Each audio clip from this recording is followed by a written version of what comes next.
Hello, everybody, and welcome to Tides of Death. How are half of my favorite players doing today? You mean 2/3, right? I'm doing well, Nick. Eric Koibu. You like to Thank think you. that it's just the three of you, but it's not. Yeah, I'm doing well. Oh, I see. Everyone's your favorite player. So this is really only like 12ths of your favorite players? I mean, how far back in time you want to go? Yeah, that's right. We've clocked you there. Yeah, no, I'm doing good, yeah. Good. Well, today is our John and Nilrem special. If you'll remember way back many episodes ago when the party stole their boat, we sort of split the timelines and split the parties, and John and Nilrem went off to Arcadia to sell return the horse, get a crew, and come back while Sale and Archie, I can't believe I blanked on his name. Sale and Archie went off and did their own thing. So today's The main session... character. Yeah. Today's session, we're going to look at John and Nilrem coming to Arcadia to return a horse and get their pirate crew. And hopefully not die, because that would really, really mess up the timelines. That would be So, annoying, yeah. Where are we coming in? Because I'm conscious that we can't just walk into Redport with this fucking horse without a plan. Yes. So, and there's still a bunch of NPCs on the ship who we've just enslaved, right? Yes. Okay.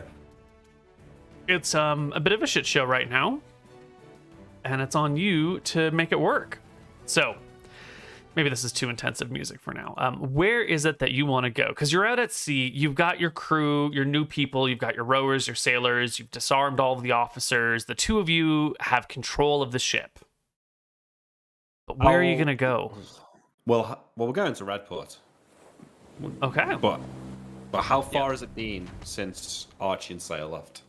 Like, are we standing on the deck waving at them as they sail away? Or They have just passed earshot. You can no longer call them back under any circumstances, but they're, leaving right there. All right, so I'm standing there. I'm like waving, and Nilrem's like stood next to me, and I turn to him and I say, "All right, Nilrem, we've got to be clever here because there's now only two of us, and neither me or you can fight as well as Archie." I think it would be easier, Captain. We don't have them to fuck it up for us. Let's just, we've taken over now. If we need to enforce it, we can. But let's just be friendly here. We've got to live with these people for the next few weeks at least. And I'll spin on my heel and look across the deck. What are people doing? Kind of staring around dumbly, needing to be whipped into shape. All right, well, don't just stand there looking. Let's get back to work. The Set clap the of your... sails for Redport. All right. With a clap of your hands and a shout of orders, the crew hops to action. And sometime later, you see Redport on the horizon. Wait. Hang on. I point to one of them and say, "You, take me to the horse." Nilrem, come on. You need to say a man about a horse. You go back down below decks, and you find a big box. No, the tiger was in the box. There's just a horse tied up down there. It's fine. Is it the most beautiful looking horse Yeah. we've ever seen? It's a damn fine horsey. It is muscular. Its hair is braided. It's had like a pattern shaved into its fur in sort of like a decorative, presentive way. You know they're gonna have to reshave it before it gets there because horsehair grows back in, and someone did this probably right before they left. Someone else is probably gonna have to reshave the horse right before he arrived to get it in perfect shape. It's got like highly polished horseshoes that glint off of the wooden deck below. Jesus. Yeah. So there's a groom on the ship then? I assume? There's gotta be. Yeah. Captain, why were we Yes. giving this horse to the guy anyways? Why Didn't were we going to sell it? they say that? No, this guy's paying for it, right? If I recall, he's already paid for it. I'll look to the guy next to all me of it? who brought us over here. Is what I'm saying right?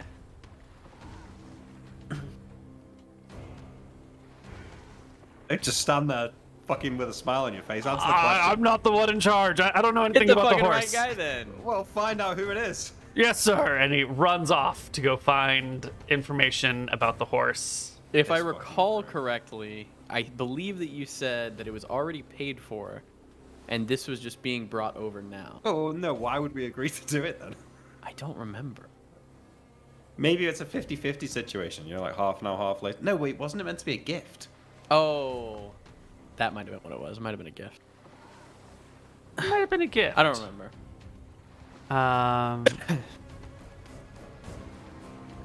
I'm looking So- for the episode. We can't give it to this guy. No, I stole this guy's ship. I can't be like, here, sorry about the ship. Here's a horse. Wasn't there a good reason though? There must have been. We don't Cast do water anything walking on the reasonless. horse. Be amazing. Do you imagine that? Cast water walking on the horse and then just like ride across the sea? Like mounted knights charging a ship. That's amazing. Okay, it's for the former count of Wake County. That's the former count, Oh, then well, we right. can do Well, it. yeah. not the king. Not the king. It's for the guy who's in Clydesdale, who used to be in charge of Wake County, but now is like just the dude who That's runs fine. Clydesdale. Maybe we could get into some shit here and kill the guy who's the king and restore this guy to power. Just as a little aside. Does this guy care? That might be a bit taking on a bit too much trouble there. I have no idea why you were going to return it to him We're doing it for goodwill. in a continent that the sure rest of the he'll- campaign doesn't take place. We'll also just we'll say we want money. We'll say like we stole the ship and like we heard you want this horse.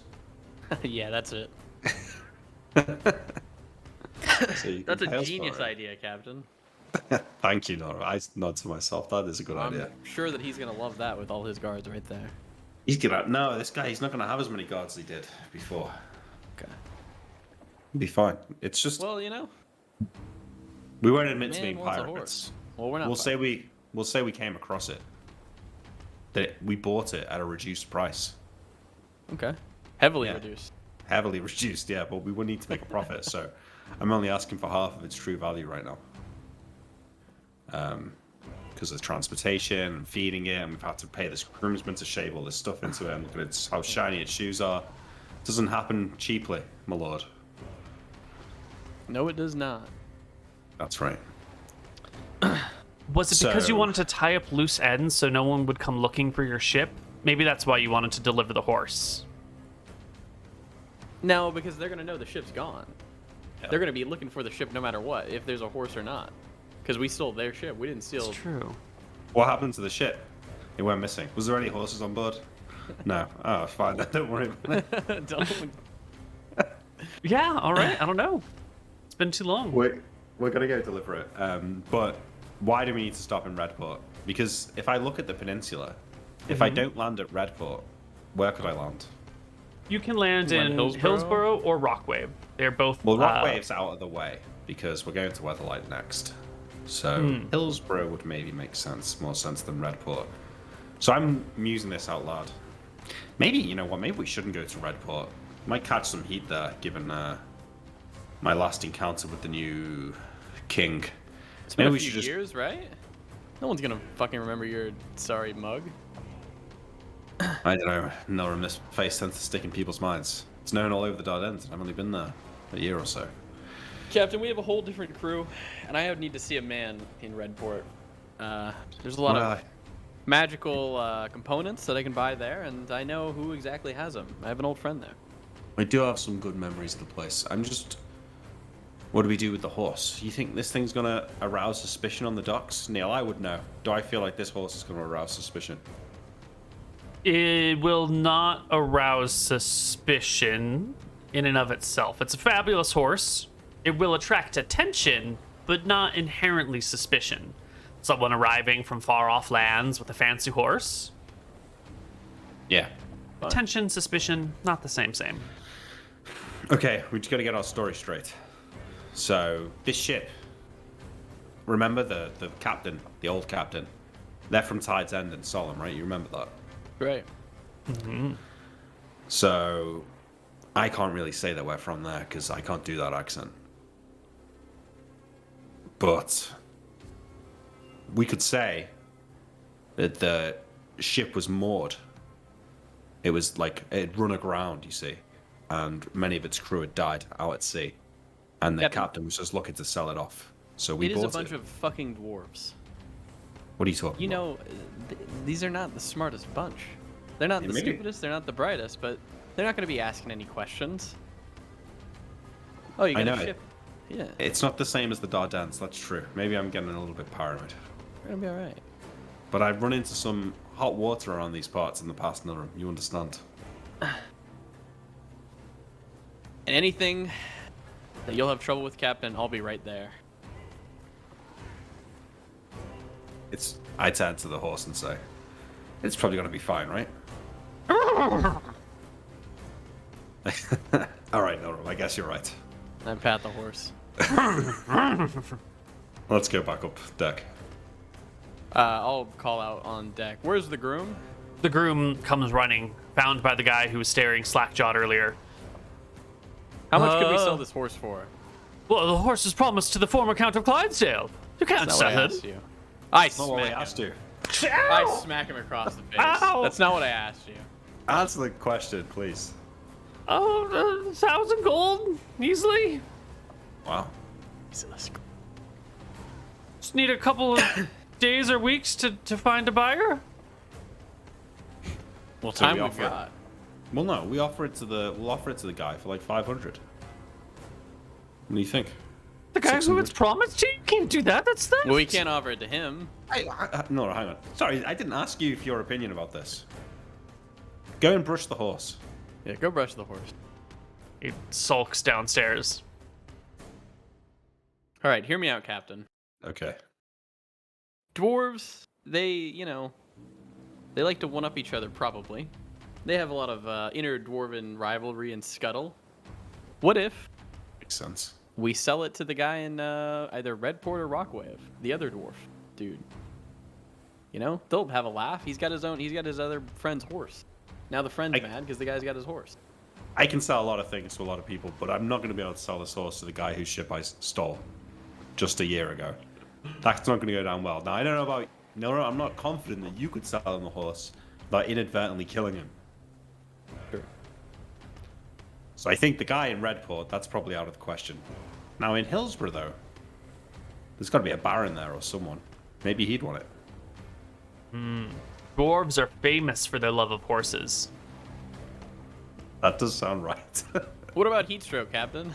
Is there anyone there? In Heatstroke? No, yeah, Yeah. some bad mojo going off in Heatstroke. No, don't you remember? think I That's why heard about everyone's leaving this place. That's why the ship was full of refugees. Yeah, if it weren't for those mountains over there by Hillsborough, this place would be overrun by now. I have it on How good about authority. we head over to Redport? We stay there for a night. I handle my business, and then we make a hurried exit to Hillsborough. Well- We sell that man the horse, then we head over Yeah. to Weatherlight. We'll leave the horse on the ship in Redport. Me and you will just Yeah. get off. We'll stay in the dock. We'll go and meet your friend. We'll go and... What is it you want to do with this guy? He's gonna sell me magical components. Rare things, right? I suppose. Oh yeah, Can- the rarest. All right. Okay, cool. I'm on board for that. That sounds fun. Okay, so we dock up. We pay the docking fees. We go and visit your friend. We have a few drinks, play some cards, buy the components, make a night of it. Come back. We sail to Hillsborough. We get in with the baron there. We sell him the horse. Then we go to Weatherlight, pick up some of the old crew. I've got a score to settle over there. And then yeah, we get who we can, and we head back to the Dardanelles. Easy as that. I'll call out to the crew. Who's the best fighter on board? No one's sure anymore since you just killed, like, all the fighters. They'll have to take a look around, and I think the best fighter on board is one of the Marines who is a 0th level or 1st level fighter. They're crap at this point. Didn't- We saved the lady though, right? Yeah, but she went back with She the went others. with the other crew. Yep. I just Yeah, went. yeah. All right. Is there a way for me, Neal, to stop them just sailing off with the ship? Like, They won't be allowed to leave without me. We can Nilrem ship in the bottle it if you'd like. You have to make that a is a ship out of this, which will take a while. How long is the journey? Weekish? I think, Then we've got to take the horse off the ship, and it's a pain. And the tiger. Is the tiger still alive? The tiger was on a different ship, I think. Where was it? I believe the tiger was a long time ago on the merchant ship. it's a different ship. Okay. Different ship. Yeah. Yeah, I'm Tiger just a was in little the bit worried box. about leaving all of the people we've just, killed and captured with the ship alone. I do believe at the end they had all sort of been pressed into we're going to get off the ship or join you permanently. That And is so true, when you get yeah. to port, it's not like they're just going to hang around. They're either volunteers or they are departing. Well, We no, were pretty but nice to them too. but I need them to stick around till we get to Weatherlight. Well, right. that might Let's not go to work. Weatherlight first. Yeah, Get a reasonable crew. yeah, And then we can head down and do this. Okay. that makes more sense. I'll go and tell them. I go back up to the deck. Is there the person on the wheel? Hey, you! The helmsman comes over to you hurriedly. Sir? Weatherlight, not Redport. Aye, aye. And they change course. Great. Sometime later, Weatherlight appears on the horizon. You sail around up towards this area. I think this is called the... Ooh, it's not on this version of the map. We all have armor. The spell, right? Yes. Yeah, great. You head to the Strait of Aemon, which is this area over here, and make your way to Weatherlight. Okay. Arriving at the dock. Now, Weatherlight is in a nice, cozy bay. If you've been to the San Francisco Bay Area, it's one of those big inside, soft, gentle bays that's still sort of deep, but the tides aren't too bad. It's protected from any sort of storm or weather conditions. It's a perfect natural harbor. And out here in this harbor area, there's all these little fishing boats taking extracting resources from the sea. You can see clammers out there and people pulling pearls out of oysters. And you can make your way to the cozy docks and the little markets in Weatherlight. Well, I'd like to address the crew just as we're coming into the dock. Sure. So everyone's gathered. All right, well, we've got this far. I'll repeat what I said last time. Those of you who wish to leave, this is a friendly town. You'll meet like-minded folks here. You can find a ship back wherever you want to go, or you can make a life for you here. No hard feelings from me. Go on your merry way. If you want to work, you want to go back to the Dardanelles and live a life of adventure, glory, and riches, feel free to stick around. I'll be in town for maybe a few days. Got a few people to meet, a couple of scores to settle. Anyone who's staying, I'll pay some preliminary wages, and you can have some fun in the town. They snap attention and then stand down and talk amongst themselves, sorting out their plans. People trying to decide who's staying and who is going. And then we arrive. You How many pull people up are to leaving? the long dock. 3/4 are leaving. You pull up to the long dock. Everyone hops off. Most of the Marines and former fighters are taking off. Some of them are staying. A lot of the sailors are going as well. Of course, all of the officers and all the people promised to the crown of the place that you would come from are taken off. But the poorly paid folks, the mercenaries who have joined, the newer people, they're sticking with you. So what kind of ratio are we looking at? 3/4 left. Mm-hmm. How many people stayed? 1/4 stayed, so I think it's about, you need 60 to man the ship, I believe. So you're getting 15 plus some Marines. You're getting about 20. Okay. No, I need to make sure I look good here. I straighten my jacket and I mess with the feather in my hat. Do I look impressive? Like a captain of great import? Someone who's traveled the 7 seas and led great adventures? No one will dust your shoulders and give you a fresh casting of armor. Nice. You look beautiful. Thank you, Nilrem. All right. Okay, let's go. So are we okay to leave the horse on the ship? Is the groom going to stay on the ship and mind the horse? Well, the groom can't leave the horse. The groom is staying with the horse. Wherever the horse goes is where the groom goes. The groom is going to end up with the horse.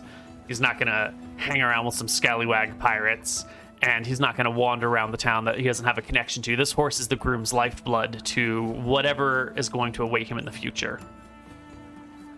Fantastic. So I will. Oh, he goes with the horse. That makes sense. He's going to go with the horse. Like, originally he wouldn't. He was supposed to just care for it on its way, but like now it's sort of his bargaining chip. So with the 20 people who are staying, did you say? Mm-hmm. I'll give each of them like 3 gold, so I'm gonna take 60 gold off the sheet. Mm-hmm. That should keep them tight. That should tide them over, right?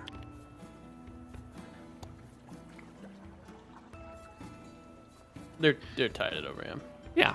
Fine. I watch them all get off the ship first. Mm-hmm. And off then they I go. will, with Nilrem at my side, we'll head down the gangplank to the harbour master. Nilrem wearing his wraith robes. The harbor master looks at the two of you coming down the docks. Looks a little startled by Nilrem and his like darkish demeanor.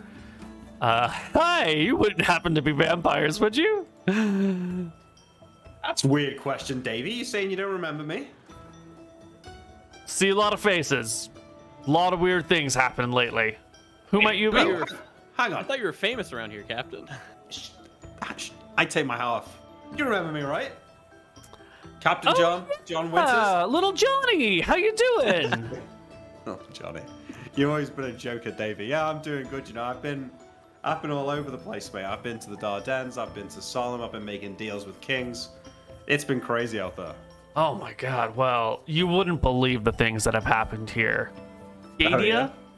Gate Isle, just north of us? No, those backwards fucks. Oh man, overrun by zombies and the undead. You wouldn't even believe it. You going through the Strait of Aemon, you gotta be real careful, man. I wouldn't go through the strait. I would go all the way around Gadia. I know the weather out there is way worse, but like, people have reported weird things. Flocks of bats that suck the blood of all the people on a boat and leave them just like dead and desiccated. Stay out of there. What's going on over there on the island? Don't know, but we got a whole bunch of new folks come off Gate Isle looking for work, looking for houses, looking for a place to be. It's a real mess. Well, that's why I was here, you know. I was looking to pick up some crew. Don't suppose they're all still hanging out in the fishbowl, are they? Well, yeah, the ones that know what they're doing, Nar. Davey, it's been a pleasure, my friend. How much do I owe you? Probably be here for about 3 nights. Well, a ship of that size is 2 gold a night for docking privileges. It's fine. I give him 7 gold. Captain, aren't you supposed to haggle? This is an old friend. I'm sure he'll give you a discount. Those are the discounted prices. Who are you? Yeah, oh, he's new. He's new. Don't worry about him. Edgy looking guy. You want to be careful, Davey. He's a wizard of some renown. Davey immediately like straightens up and sorry, sir. Like clearly he's affected by this statement and composes himself a lot more appropriately. And you notice his feet like sort of shift towards Nilrem a little bit more. No, I hand Davey 7 do a gold. bow. Right. Well, we'll keep it for 3.5 days then. Perfect. Sir? All right. So, Nilrem, this is it. This is the old stomping grounds. You wouldn't believe the things we used to get up to around here. Archie and I would run amok. Yeah, I mean, there's not a man in the Dardanelles that can fight him. I can tell you for now. There's not a person in this whole town that could even scratch him. And we had to run of the place. Even the guards were scared of us. It was fantastic. What a life, Captain. It really Why'd you was. leave it? Well, you know, my eyes got too big for my stomach. Took one job too many, and next thing I know, I'm on the run, shipwrecked in the Dardanelles, and that's how I met you. You know, it's I guess some good things start in bad ways, but you know, it's all worked out now, hasn't it? That it has. So we're here for a crew? Yeah, that tavern over there. That's where all the old sailors, all the old scurvy dogs hang out. Reckon, given what that guy was saying, Davey, probably find some crew there, no problem. Take a few days to rest. back on the ship and head back over to the peninsula. Sounds like a plan. All right. Wonder if there's anybody from the Dardanelles here. I doubt it. Those types don't really tend to get that far, you know? I mean, you're the only person from the Dardanelles that I ever met over here. At least the only one that admits it. How about you go with your friends in the tavern, and I'll scout the town, see if I can find anybody interesting. What do you mean interesting? Well, you know I'm looking for an apprentice. Yeah, well, don't kill any kids. No, I've got a reputation here to uphold, okay? And it's not that kind of reputation. I'm not gonna kill any kids here. None of them are gonna serve the White Prince, so nobody has to... Yeah. Okay, I believe that that's what it was about, I suppose. Fine, all right. Well, I'll be in the fishbowl, you know? Don't wander around the streets too long. You look... I don't take this the wrong way, but you look weird. You look intimidating. People are gonna talk. People will be scared. Nilrem gives you a wicked smile. Good. Yeah, okay. Have fun. I will turn and go towards the fishbowl. You find yourself in the fishbowl, one of the local watering holes down here by the docks, aptly named for all of their fish fillets and all of their fish and chip style dishes that they have, as well as a glass hemisphere that sits in the bottom of the floor here. So it's right on the dock, and you can look down and see the fish swimming below. This glass hemisphere was brought all the way from Nome, the Nomish nation of mighty engineers, a long time ago by a traveler in order to get access to the town and be able to set himself up. And here you are. Nice. Fishbowl. So I'm not, I walk in, I open the door, I stop, I look around, I cross the crowds of the fishbowl, I take it in, the smell, the sounds. I look behind the bar, and the same bartender is probably there. He's like, his belly's rolling up against the bar, he's like sweating, but then his like two pretty young daughters are sort of, you can see one cooking in the kitchen maybe, things haven't changed. And I've been on a very, this crazy journey, but peace of home. What I will do is, I will go up to the bartender. I don't announce myself or anything like that. I'm just going to go up. Barkeep, an ale, please. Right away. And he goes over, pours you an ale, sets it on the table, holds up 3 fingers. He means 3 copper, right? Yeah. I throw him a silver. He tips his hat at you and pockets the silver and stands back at the bar. Hey, I don't suppose you've got any writing materials. I'd like to make a notice for the bar, looking for crew. Of course.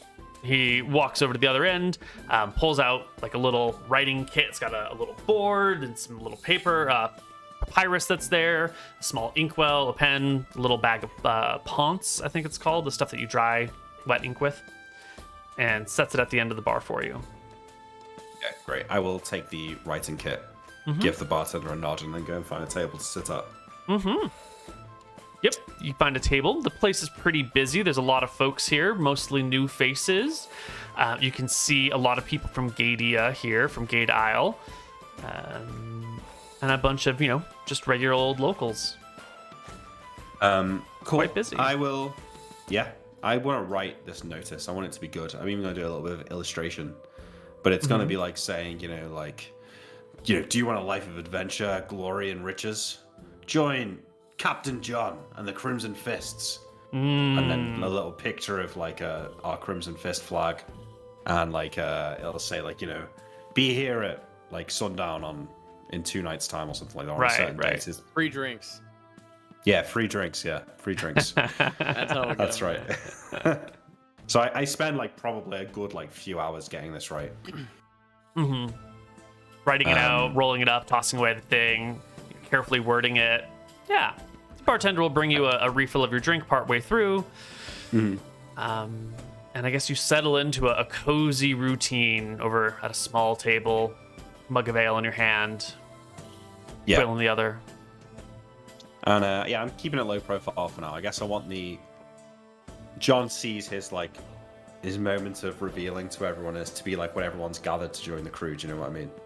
So he's going to just play it low profile for now. But I think you can maybe switch over to see what Nilrem's doing. I don't do too much crazy stuff here. Yeah.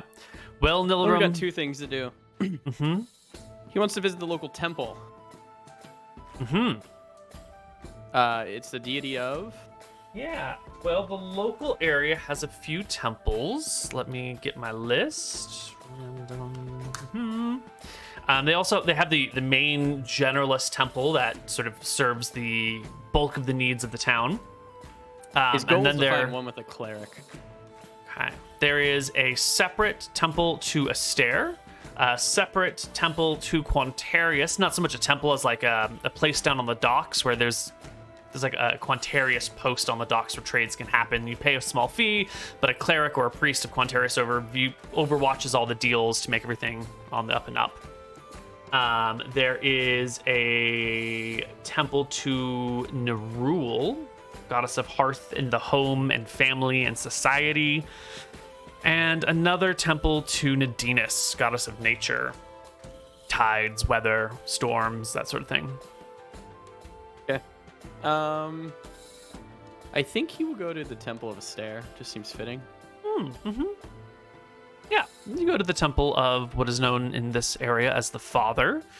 He is here to sort of oversee the social order, make sure that people work together, cooperate, laws are abided by, teamwork is encouraged. And you're looking for a priest, a cleric, you say? Yeah. See if I can suss one out. There's no cleric here in the Temple of Astaire. Okay. He'll head over to the Nadinus one. No cleric at the Nadinus temple either. He'll Just a kick couple of rocks and priests. go to the orphanage then. Not gonna do the Quantarius one. Well, you said it was more like a sign. If it's like a real, he'll walk by it. Does he see anything? I guess.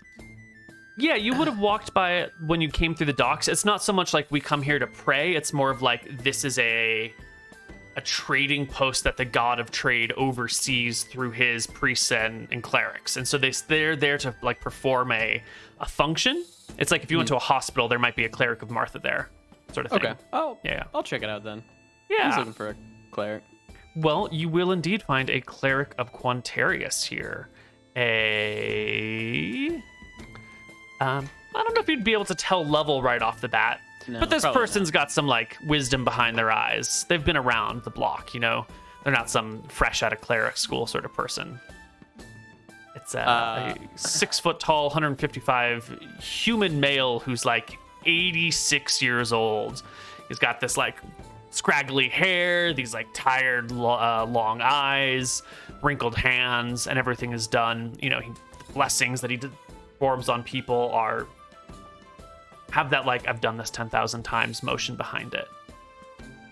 He's gonna go over with the gold ring that he had from the Kaiser Wizard, and he's gonna set it in front of him and ask him, good cleric of what is Quantarius. it? Quantarius.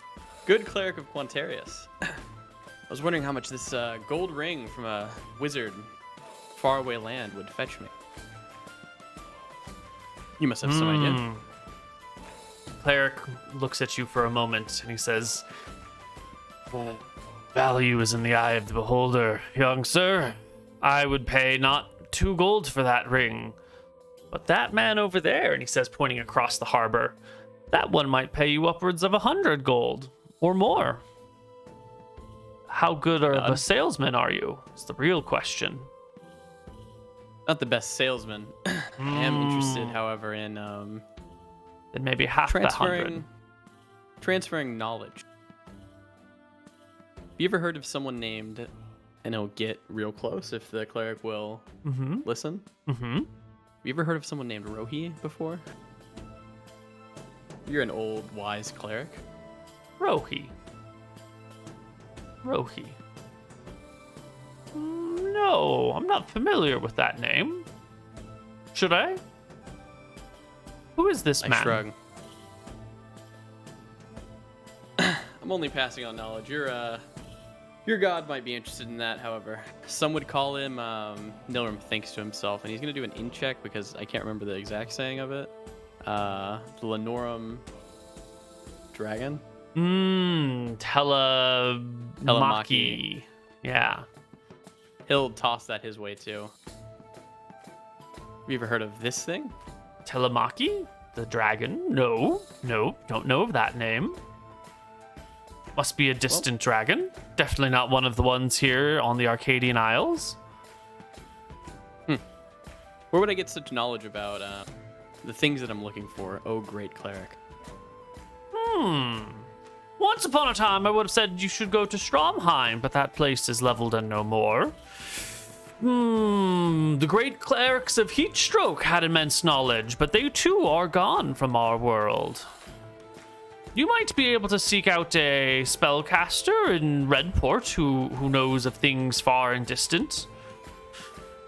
Might be a man there named Merlin or Marley? Not Merlin, right? Oh, yes, definitely. Great Merlin the Wizard from Redport. Wise man, knows a great many things. Has a large library. You should ask him. I know. Who is Roki the same as Telemachy? I shrug. You should pray on it. And then Okay. Nilrem will walk over to the guy who he pointed out. Fine gentlemen. I have the finest ring, and I was told that you were looking for one. It's from a wizard, and I'll flick it in my hand. Give you a dex check to make, I want it to look cool and flashy. Let's see it. Is that okay? Yeah.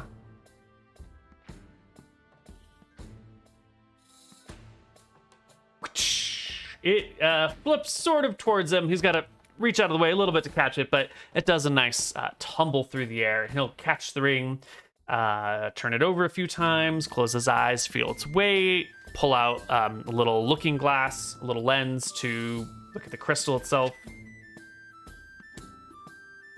This is a nice piece. Offering it for trade? I am. Well, the gem's just a piece of glass. It's fake. But the ring itself is nice. We could reset something there or melt it down for its value of gold. Not sure what these symbols are on the side. Don't know if anyone's going to want a ring with random symbols. Normal. He brings out a Try to scale. grab the ring. Yeah, you can take the ring back. And he'll He look at the stacks symbols. There's like a dolphin on one of them, and there's like some waves on one side. It looks like some sort of nautical symbology. When I casted Detect Magic on this, there was no magic, right? Correct. And my understanding is, if this was like a key to like a hidden door, it would need to be a magical ring. It can't just be like a mundane ring with symbols on it. If you Or were my- using like an Aldrich's discriminating door, it totally could be a mundane ring that just had a very okay. specific appearance. That does make sense. And I think that's who I got it from, so. How much are you offering for this? Normal, ask him. He'll put the ring on some scales and stack up some gold coins next to it. It'll have the weight of 3 gold coins. He'll look at the gold coins and look at the ring, look at the gold coins, look at the ring, goes, well, at worst I could sell it for 3 gold, but more likely I could probably get 4 times that. I'll give you 12 for it. Normal, grab the ring and put it in his pocket and just like walk off. All right. He collects his coins on the scales and heads his own way. Good stuff. Nilrem heads to the orphanage, Yeah. knocks on the door. Rap, rap, rap. You find an orphanage on the far side of Weatherlight. A moment or two passes until a heavy-set cook arrives at the door. He's got like a deep, low voice, and he says, "Hello." I'm a wizard looking for an apprentice, and today is your lucky day. I will be making a 10 gold donation to the orphanage, and I may be walking away with one of your very own children.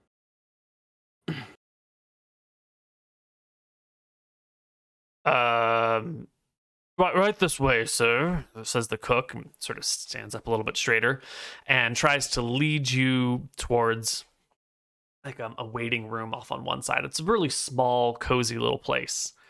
And he'll Fine. bring you in. Maybe a few minutes later, an authority figure will arrive. This is the head Is this like a mistress. nice orphanage or like a really run-down place? What am I talking here? It is not a nice orphanage. In fact, there are no nice orphanages. They're pretty much all donation-based and fairly... They use cheap land and cheap buildings wherever they can find them, and there's not usually a lot of money for upkeep. So yeah, it's a little run down. It's a little dingy inside. You know, like give a bow. They don't even have money to properly light all the rooms with candles. They gotta save money here and there where they can find it. The headmistress walks on in. She is about 41 years old, 5'6", 132 pounds, and she reaches out a hand to shake yours. And you'll notice the ring on her finger on her hand has the symbol of Malchus, god of chaos, on it. Nilrem will, is she like grimy or is she like a nice dressed lady? What are we talking here? Simple clothes, but well put together and, with good personal hygiene. Nothing fancy, but very tidy. He'll take her hand and he'll shake it. I hear you're here to make a donation and adopt a child. Thank you. That I am. Please show me your wares. She does not laugh. He doesn't laugh either. He says it that way. Very seriously. I'm afraid we don't just sell children to whoever comes along. There is an application process to make sure you're not dangerous. No, of course. Who are you? I am Nilrem. I am an apprentice to Merlin of Redport, and we are looking for my very own apprentice. Do you live in Weatherlight? No, ma'am, I live in Redport, but we're then visiting... Then why are you here looking for children? Because apprentices are hard to find, and I'm looking for a very particular one. One with the intellect and or wisdom to do the work. I've already visited Hillsborough, Clydesdale, Rockwave, and now I have arrived at your doorstep to make a wealthy donation whether I find an apprentice or not. He'll hand over 10 gold. She quietly pockets the money without counting it, looks you up and down, and starts to take a walk around you to look at you from every different angle. You seem well off enough. What is your source of income, sir? Wizardry. I make doors. In fact, if you'd like, I could make you a door that nobody could go through. But it would... He looks around at the establishment making a show of it. It would cost you probably more than this entire place is worth. She finishes her rotation around you. Well, it's not every day that a well-educated, wealthy benefactor comes seeking something specific. Tell me, what are your needs? I am looking for... I don't know how to say it. He's looking for an incredibly smart child, either through intellect or through wisdom. He realizes that he needs someone to make him ships. So if he could also have a kid who sits there and whittles him the perfect ship for his spells, that would also do him well. Excellent. She leads you to a room. As you wait outside, you can hear her snapping instructions inside for a little while before she comes out, opens the door, and lets you in. And you can see all the children lined up against all the walls in the room at full attention, sort of dressed in the same clothes. Nothing fancy again, pretty ordinary. And she will walk along. Well-groomed, or? They're as well-groomed as orphans can be when the orphans outnumber the caretakers 20-1. Yeah. So she'll walk down the list with you, and has a little stick in a hand. She'll slap the ankles of anyone who's not standing upright enough or who's got the jacket slightly out of place. And she will walk you through them all and point out the 5 of the 40 children assembled who might have the intellect and wisdom that you need. Do you mind, my lady, if I ask them a few questions in a private room? she dismisses the remainder of the children out to the backyard for an early recess, and then shuts the door and stands in the room with you and the 5 remaining. Nilrem will size them up. Can you give me ages, I guess? Yeah, we have an 8-year-old, an 11-year-old, a 3-year-old, a 14-year-old, and another 3-year-old. I'll look to the lady and ask, how do you determine intellect when they're of such wee age? These 2 have great potential, she says very flatly. Okay. And Nilrem will, over the course of, I guess, he'll give each of them an hour. 30 minutes on the various tasks. He's looking for wisdom and intellect. I don't really know how you would give someone like a wisdom test. I guess he might ask them to whittle like their... He'll bring one of his small ships down. He'll put it on there. He'll give him a knife and he'll give him a piece of like wood and ask him to do their best. And he'll, I guess, determine off of that if that skill is something that... Yeah. Artistic abilities are often tied to wisdom, so that works well. And let's see over here. The first one will have 9 int and 13 wisdom. The 11-year-old will have 13 int and 13 wisdom. It's pretty good. Man, that is pretty good. The 3-year-old has 6 and 7, but like he's 3, that might be great potential, you know. Yeah. But at the moment, it's still just a 3-year-old. The 14-year-old is actually dumb as a brick. Like 4 int and about 10 wisdom. Seems really out of place here. And the last 3-year-old is quite smart, very well spoken, surprisingly well put together, understands like the purpose of the test you're handing him. Even though he's only 3 years old, he has 7 int and 5 wisdom. This one shows so a what lot am of I promise. thinking there? I guess it's a 3-year-old. Well, it would probably take 10 years to get them to be a spellcasting apprentice, unless they're really good, in which case you might be able to get them some spells in 7 years? Nilrem shrugs. There's nobody here, even with enough wisdom for him to care. He will thank the lady and thank the children for their time and begin his way out. I'll ask her, I guess, as I leave. Were there any children that you maybe adopted out that you feel like were exceptionally special? Maybe one that comes to mind? She muses for a moment. No, not one of them. Unexceptional as a lot. Nilrem nods. Thank you for your time. Mm-hmm. And I'll head out. Oh. And out you go. John, meanwhile, is back at the tavern, having written his note.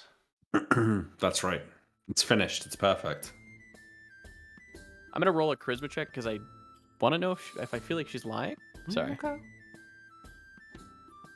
She's not lying, but she seems super strict and like everything needs to be in a tight order, and she's wearing a ring of Malchus, and she also seems kind of creepy and weird.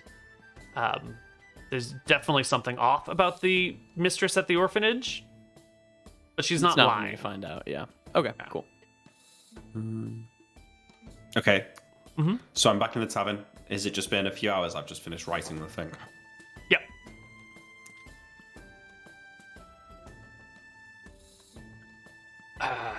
Looks pretty good. Perfect. It's perfect. I stand up and I take my empty glass and make my way to the bar.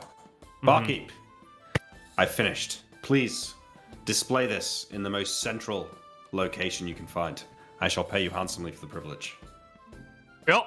He takes it and he heads over to a corkboard and pins it up there next to a couple of other signs. Does mine, does it pop? I'm willing to roll a check. Yeah, I need you to make me a yeah. wisdom check. This sounds like you're a child who just like drew a thing and now they're putting it on the fridge. Well, we're not arguing for charisma, Neal. I feel like charisma would be a better We option just talked here. about how artistic ability comes out of This is wisdom. whiz. That's okay. But it's not just artistic ability. It's also like, okay, fine. That's Wait, that's- how about we do both and then you take? Oh, It pops. pops. It pops and locks. Right. Yeah. I look at it there as the man pins it up and say, you know, do you think you could put it more in the center? Maybe move some of those other ones around? He looks like at I said, you. I can pay. Pulls out the pin, moves it slightly, puts the pin back in, and begins to head back to the bar. When a sailor comes by and sort of rips it off the pin, holds it up, and goes, "Huh." He looks at you. You know who this Captain John is? Only the best goddamn pirate this place has ever seen. Put that back up there, son. You can read with your eyes. Pins it back up there. Listen, can I Plenty buy you a drink? of booty. Yeah. Are you Captain John? I am Captain John. Come on, let me buy you a drink. What did you say your name was? You like Mac. booty, son. You My like name booty, is- Mac. I mean, who doesn't? That's right, everyone likes booty. Here, what are you drinking? Ale? I'm drinking whatever you're buying. Go. 2 ales, please, barkeep. And how much do I owe you for the notice board? Barkeep just holds up, two fingers for you. I give him 2 gold. That is the wrong currency, but he accepts it. Yeah. I was about to ask, do you think he ever gets people with that? Like 2 fingers, they give him 2 silver instead of 2 copper? That probably. a lot. Probably. Probably the best way for a barkeep to ever do that. Because then if you get a fancy noble stumbling in, they'll be like, "Oh, here's 2 gold." You know? Yeah, they'll be embarrassed, yeah. Wow. Genius. Or Anton comes in and gives him like 2 mithril. 2 plat. Yeah, 2 mithril. Good. Here you go, Mac. I slide him over the drink. Macked with a T at the end of it. Macked with a T. Nice. How'd you get here? Well, that's a big question. You see, on the Sea of Life, Captain John, there's a lot of waves. That's It true. all starts back when I was just a wee lad working on my parents' fishing boat out of Milfaldur. And he launches into a life story that takes a good 45 minutes.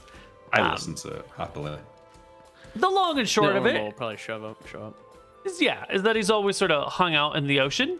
And he was recently picked up by pirates who lived near Therden's Rock and worked for them for a little bit until they sort of disbanded, and he made his way back to Milfaldur, fished for a little while, didn't really want to do it anymore, made his way to Weatherlight on a ship trying to load cargo on and off, got tired of doing that job, and has been looking for the right sailing job that speaks to him.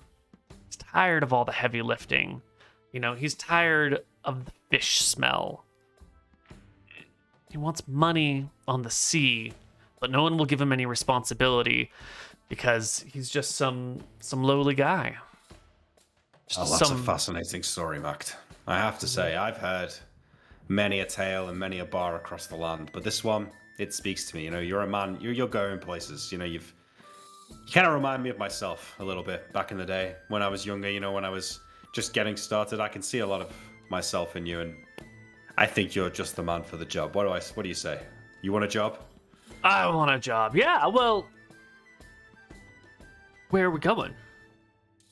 Well, Mac, I'm afraid. I don't want to do any, coastal raiding where my family is. You know that? I don't want to. No, absolutely not. Absolutely not. I'm currently. I look around. I lean in and whisper and say, "Well, actually, I've got a secret base hidden within the depths of the Dardanelles. Unbeknownst to any of the authorities there, we fly under the radar." Get right out. No, I can smell bullshit from a mile away. Secret base in the Dardanelles, but you're over here recruiting. Where's the rest of your crew, huh? There's got to be 2. Where's what's the job, huh? What's the catch? We're in the Do I have to Dardanelles, buy but in? Do I have to pay you 100 gold for the right to be on No, your ship no. and then arrive tomorrow after your ship has sailed away? There is a price, but not one that you pay in gold, or silver, or even copper for that. Not one you pay in coins. I mean, or like other things that are valuable. I mean, you pay with your soul, Mact. You pay with your soul. What do you mean? Well, I've made some deals. I've made deals with barons, with counts. I've even made deals with kings, but I made a deal with the devil, Mact. My soul. Well, let's just say it's currently on the table. And I need some people to fight by my side. But To get your soul back? that's right. It's a life of adventure and glory. And if we win, and when we win, the riches, the prestige will be unbound. You'll have islands to call your own, Mact. Not just a small hovel on some shitty fishing village, but a whole island could be yours. Now, what do you say? When this I place think kicks off, you're 30% bullshit and 70% honest. I don't think I'm going to end up with an island of my own, but I think it's going to be a hell of an adventure. I'm on board. That's right. That's the kind of ratio I was going for, about 30-70. That's right. Well, when this thing kicks off in 3 days' time, when the whole of this town is gathered here to hear me speak, I'm going to need someone to make sure the crowd doesn't get too overly anxious, pressing forward and that. You're going to have to be my security man whilst we're here in Weatherlight. Yeah, I can do that. I think now is when Nilrem, drink in hand, arrives at the table, if he wants to arrive. He does. Yeah. Yeah, here you are, Nilrem. Give the guy a look up and down. Talking about strange deals. This is my wizard, Nilrem. Nilrem, this is Mact, our first recruit. Is it Welcome to the true? crew. Is it true when you're a pirate you can just make up a last name for yourself? I've always wanted a last name. I Damn. my no God, one man. laugh. That's what he did. Yeah? That's what I did. What's your last name? Winters. Oh, that's a good one. Yeah. What are you thinking? What are you feeling for your last name? Ruck. Rock. Mac Truck. Mac Truck. Okay. Fuck it, why not? Yeah. Works. Well, Nilrem, let me tell you a few things about Nilrem. Don't get on his bad side. He's quick to anger and fast to act. But Everyone will take a swig and I'll be like, yeah, because I'll fucking kill you if you do. And I'll laugh a little bit. but let me tell you, he's a good guy to have on your side in a fight. So that's why we keep him around. All right. You're from Sounds this great. town, right? Nice. One town over, Milfeldur. Mostly dwarves these days. Oh my god, these cyclops, they crawled out of the ground and started attacking the walls. Dude, this whole country is going to hell. Cyclops. Everywhere. When's there going to be someone to come save this whole continent? That's why we pieced out. Yeah, I think it's just gonna go. I think it's gonna go kaput. Trip to the Dardanelles away from here sounds fantastic. Yeah, well, you said, I was just before Nilrem came back, you had asked why we didn't have a crew. Truth is that our last adventure out there on the open seas, we hijacked a military-grade vessel from, it came from Tide's End. And unfortunately, I made a deal with the crew that I couldn't see them. I wasn't going to just force them into service. So a lot of them, they've left and made their own way. But I need some more crew to take me back. Well, I can do it. I can raise and lower sails. I can knot ropes. I can row if need be, although I'm kind of tired of that rowing shit. I can swab decks. I can climb ropes. I got a good eye. Well, you might do a bit of rowing here and there, especially on the way back. But Once we get there. we've got some magic that means that maybe your rowing arm can stay nice and relaxed. Great. And I think John is enjoying lapping this up, so I will drink with Mac Rook for the rest of the day, really, unless Nilrem's got something that is important that we need to do. I don't think so. He went to the orphanage here. He's probably going to go to the one in Redport, and then he's going to talk to the other guy, Merlin, before we kill him about so-and-so. Oh, and the reason that he said it is because their power waned when they got really far away, and they had to turn around. So he's thinking that there's no fucking way that the guy is going to know. Yeah. That's what Nilrem... That's where Nilrem's... that's why he felt comfortable saying it. Just a heads up for the chat. Oh, I see. There's no way that Rohi would know that you said it. There's no way that Rohi, he feels like will know that he said it because his power went to a minimum spot, he thinks. So, Interesting. I think John would be interested in that if you mentioned it, but you probably don't. I don't think he does. So we've got other stuff to do, so we can skip ahead to the meeting with all the people, or if we've got other stuff that happens in Weatherlight, we can do Why don't we take our first break right here, and when we come back, we will see who else you can recruit in Weatherlight. See you guys on the other side. Hello, everybody, and welcome back to Tides of Death. Our party is in Weatherlight. They're gathering new sailors. Right. Right. Well, are you going to get him here? Yeah. It's 3 days in the future. I tell the barman that, like, I'm asking if we can, like, open the bar a bit early whenever I've set this time to be, so that I can have, like, a meeting here with people before. Or we can just do it outside the bar or something. Just do it outside, because he's not opening the bar early for you. It's got to wake up, so grumble. We do it outside. So what I want is I'm going to have, like, a little box, like just an upturned crate that I'm going to stand on. I'm going to have people gather in front. I'm going to have Mact and Nilrem sort of stood by my side. And I'm going to speak to them. And then, yeah. So I wait, you know. How loud is an alarm? How loud is an alarm spell? Pretty loud, I think. Let's see.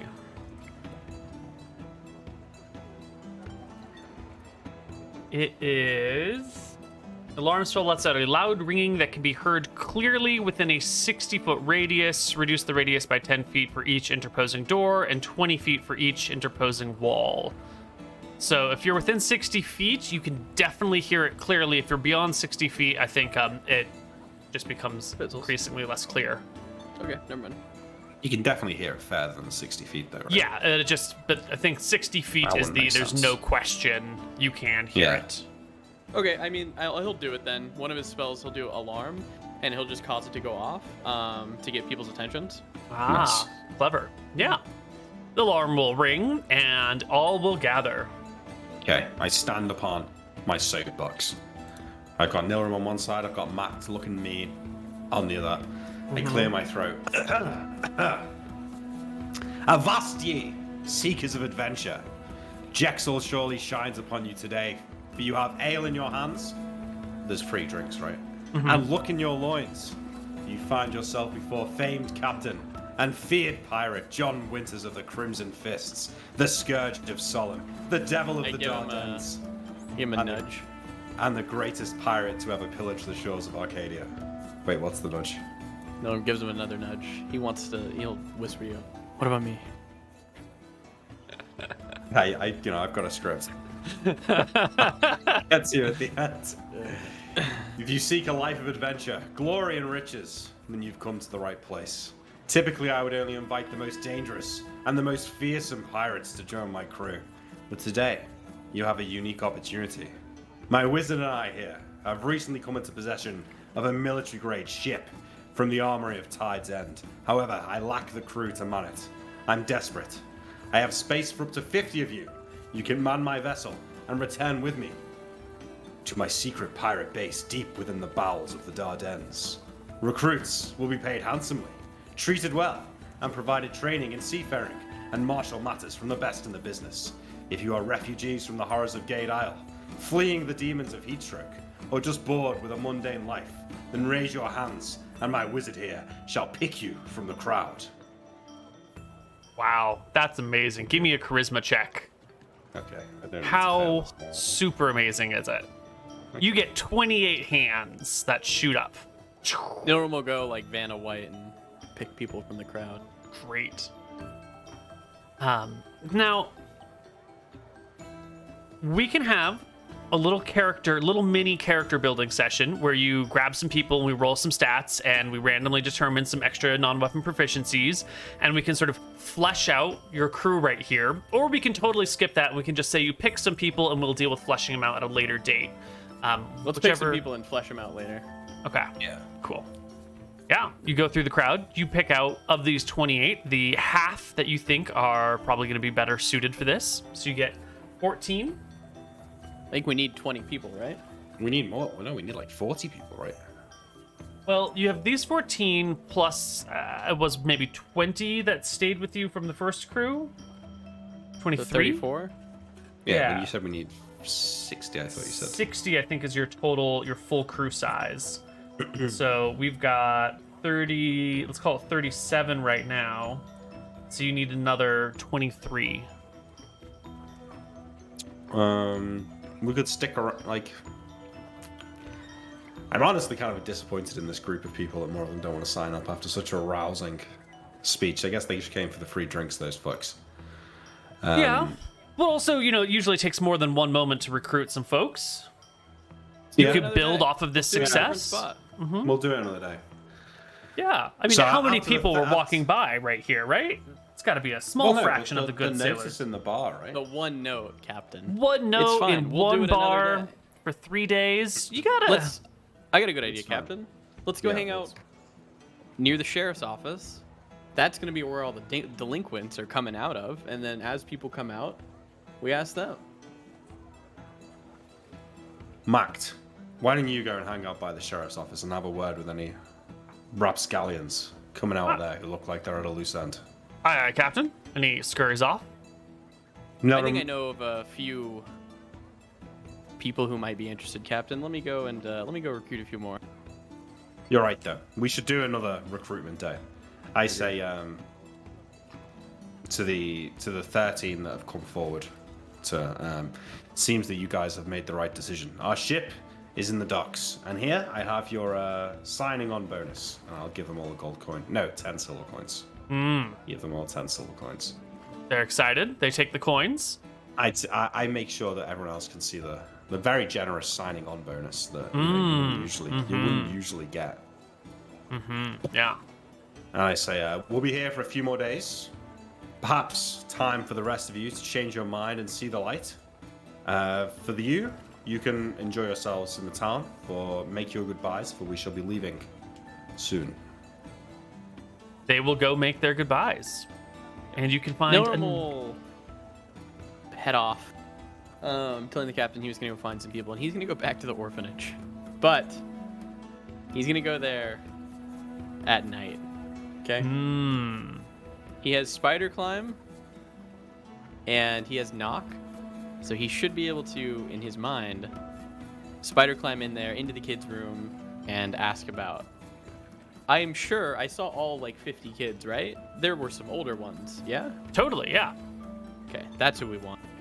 We want the older ones down on their luck, who've been rough and tumbling through the orphanage system, sadly, and I'm gonna give them a good life. They might not be the brightest, but they might be the burliest. So that night, Nilrem is going to travel back to the orphanage. Yeah, he'll just walk there. No need to be coy about it. Yeah. Nobody's gonna fuck with him on the streets. He's pretty confident in himself. So yeah, he walks there. Yeah, you make your way to the orphanage on the far side of town. It's surrounded by some trees. There's a little path that leads up to it. It's an old brick building, sort of worn down, only a single story. You can see the headmistress's office and the window in it. It's all darkened in there. You can see the front window door. like wooden or? It is like bricks of glass about a foot tall by about a foot wide. Okay. With some trellising between them.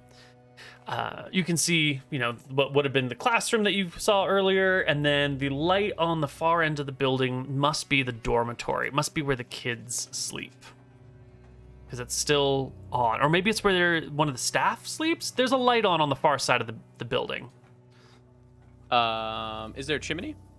Yes, there are 4 chimneys scattered about on the rooftop. Nilrem will cast Spider Climb on himself, which will last 9 minutes.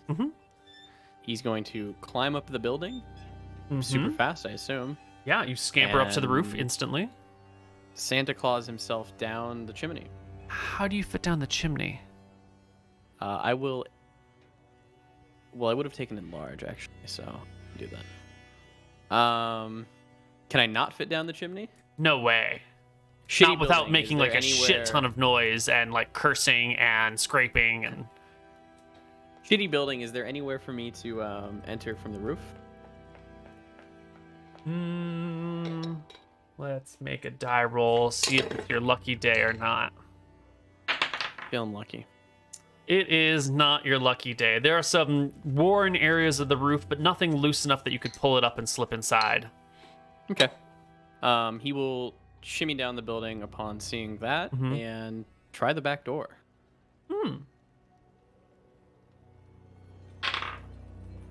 The back door is locked. Okay. He will creep around like a creeper and look and see if he can find the dormitory. Yes. The light that is on, you can sort of get a gentle view of it when you're close to the wall.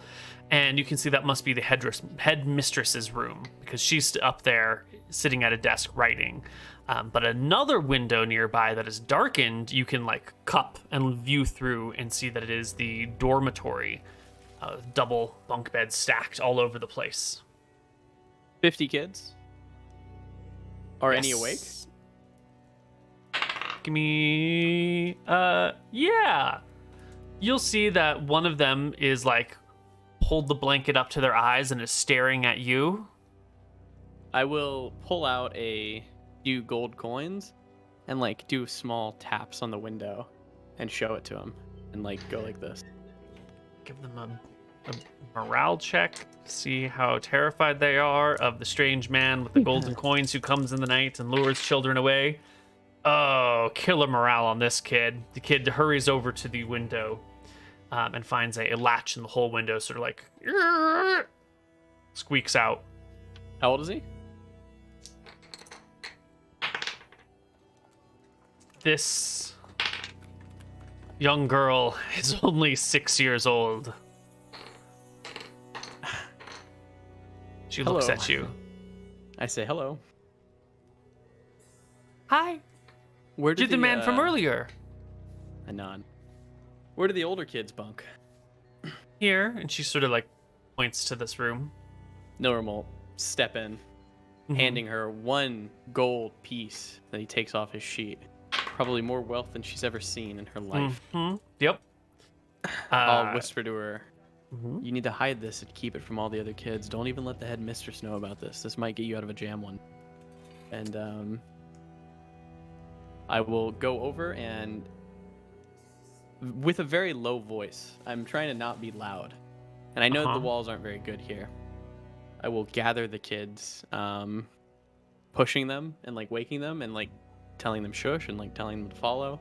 Tell me if anybody does anything crazy. Well, let's see. The first few will be the telling few. I'm probably gonna, sorry, let me say it this way. I'm gonna wake up the biggest kid. I'm gonna tell him what's going on, and I'm gonna tell him to get the other kids and come have a chat with me. And I'll hand him a gold piece. How old is Nilrem? 19.19. Old enough Okay. to know better. Old enough to know old better. enough to know better. But still young enough that they might see him as like a large adolescent and not as like a... Not a creepy old 40-year-old. Yeah. Yeah, you're not like some aged man walking in here. You could be an orphan who just got away recently. They have a little empathy for your oddities, and surprisingly, with good dice rolls on your side, soon the children will be assembled. Some of them look absolutely scared shitless. Most of them seem kind of confused and like, why the fuck am I awake right now? I'm supposed to be asleep. I will speak to them. I assume they'll come out with me out into the... Will they come out of the window with me? Like, I don't know if there's a tree nearby that we can show at. I mean, If not, we can talk in the room. Yeah, you could probably coax them outside, but We'll talk in the room. yeah. Greetings. My name is Nilrem. I was once just like each and every one of you. However, I have come tonight to offer you guys a chance of a lifetime. I am a pirate. A pirate wizard, in fact. And me and my captain are here in his old stomping grounds recruiting for our new mission. And because I'm such a generous soul, I thought that a few of you might be interested and want to leave this life behind. Would anyone like to join us and set sail for the Dardanelles and start anew? This will be a life of piracy and do freedom, doing whatever you want. You can have a last name if you choose. You can be noble, and he'll pull out the gold and say, everybody who comes with me willingly, I will give 1 gold to as a sign-on bonus. You get absolutely 0 replies or responses in the affirmative. They all He'll just sort of wait stare at and you wait for them weird. to listen. Yeah, he'll wait. See if anybody says anything, anybody speaks up. Not a 1. The dice are not with you today. Fine. Nilrem is confident in sitting there and staring at them until somebody speaks. Eventually, the oldest child in the room, this guy's got to be like 16 or something, breaks. And he says, "Can we go back to bed now?" Nilrem will look at him. You would rather be an orphan forever? Destined to be poor than join? Can't bring my parents back, right? Well, Once an orphan, always an orphan. That's what the headmistress says. that might be what she says, but my crew were more like family. See, I didn't have anybody before I found them, and now I have 4 people that I'd call brothers. Archie, his name's John, Sale, and our monkey, Seymour. If you join us, you'll finally have a family. I know it can't bring your parents back, but it might be the next best thing. One of them speaks up and says, "Lady Mildred says this is our family." I'll ask him, do you feel like this is a family? Do you feel at home here? Yeah, they say uncertainly. Well, I'm not going to force any of you to come here. Another kid speaks up and says, "We should ask Malchus." Nilrem will smile at that. Yeah, it's a great idea. Let's get together in a circle and ask Malchus. Go ahead. The whole pack of kids hurriedly run to the far side of the room, where one of them lights a candle, and you can see that there is a shrine to Malchus set up here in the orphanage, and they quickly form a 3-ringed circle of people who are sitting, kneeling, and standing in front of this altar of Malchus with his symbol engraved on the floor and the wall in front of them.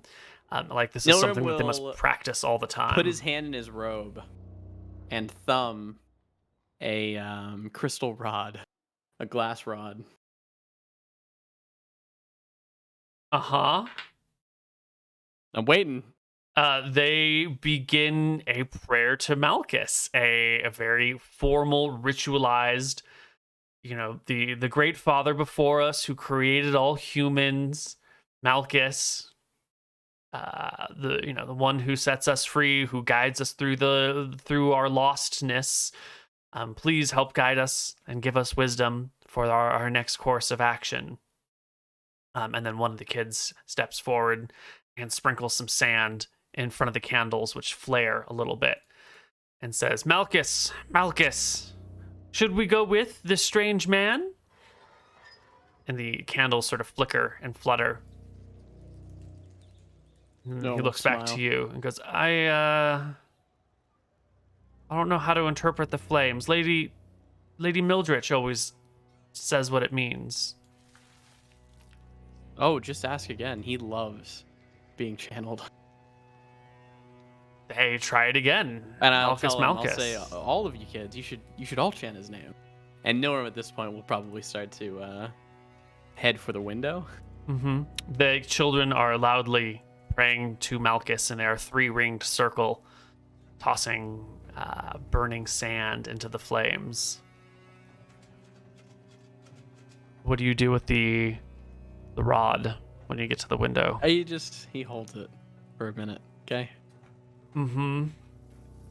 Malchus, Malchus, father ahead, show us the way. What should we do? Malchus really pissed Nilrem off in the past. And now Malchus has a whole fucking crew of children here worshiping him. Nilrem's not too fucking happy with this, but don't think he's going to lightning bolt a bunch of kids. So, Nilrem will step out of the window. Much easier to just magic missile him, really. I didn't take that. It would have been easier, yeah. A lot of magic missiles, you know? Like 50 of these buggers. All right, I'm the greatest wizard alive. I need you to tell me if this will work. Is it raining? What's the weather like today? Is it sunny? Well, it's nighttime, so it's dark, but it is not overcast. It's like partially cloudy. You can see most of the stars in the sky. Okay.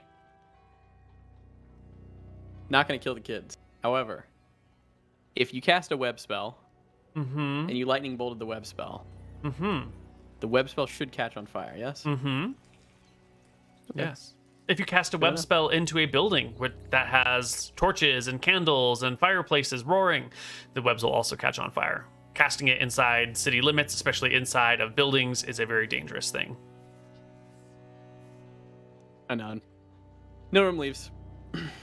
He thinks about it. He thinks if this is how he wants to get his revenge on Malchus. He says, fuck that. And he just heads out. None of the kids wanted to join. That's Great. I would like to. Okay, two things. My 13 recruits. I want to like write out some little like business card kind of things that just say adventure, riches, glory on one side, and then when you turn them over, it says like a location and a time in 3 days. So I want to have them making these, right? And then I also want to find like someone who's willing to paint my poster, but on like a wall of a building. Right. And then You're gonna now. John is a wise enough pirate to know that you can't paint "Pirates Wanted" on the side of a building without getting yourself in serious trouble with the law. yeah. Well, okay. Two things. This is a pirate town. That's the thing that's already been established. It's not like I'm not saying it's like a pirate fort or whatever, but there's pirates here. So the authorities are already kind of turning a blind eye to pirates. And two, the poster doesn't say pirates. It just says looking for crew for adventure, right?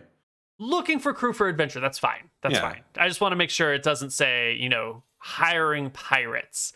There might be pirates that work out of Weatherlight, but they usually try to keep as low of a profile as possible, But it's kind of like thieves can't, but pirates can't. There's enough clues in the poster.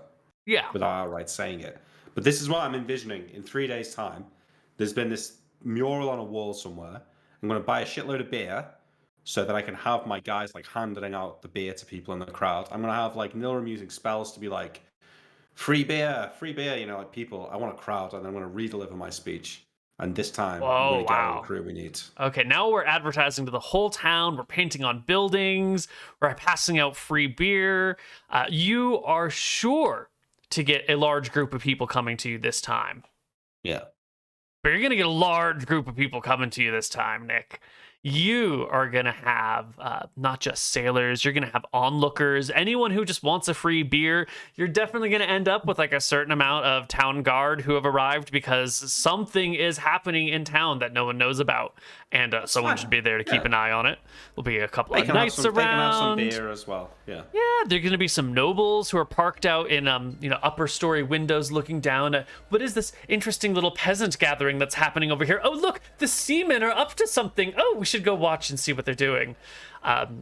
So this is going to be a bit of an event. This is exactly what I was envisioning the first time. I want an event. And I I able want to to get new spells because it's a new day? Yeah, this will be in like 2 or 3 days time. Okay. Yeah, you will have a crowd of maybe 2,000 people gathered here. That must be half the town population. Oh, 2,000? Spell I can Yes. Oh, shit. Nilrem, is there any way that you can make me louder? cast. Yes. I got you. Worry not.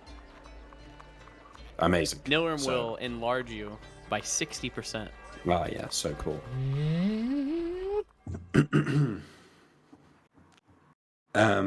So I will do the speech again. I'll happily do it again if you guys like, but it's mostly the same as before. But I deliver it in the most impressive and enticing way that I possibly can. And then I'm assuming now we can be a little bit more picky about who we're going to take because No hopefully one will look out. Is the orphanage lady there? Yes. Yes. If you've got time to pick out the crowd because you're here watching it gather for a little while before he gives his speech. And so with that amount of time, you can pick her out in the crowd. She is certainly here. And behind her in like a little gaggle, all holding a single rope, is the crowd of 50 children, plus the other 2 people who work there, the what'd you call them? The cook and the other caretaker. They're all here, and all the children are holding one rope in the crowd. Nilrem will whisper to the captain that he has to go and do something, and he'll run off as the captain's doing his speech.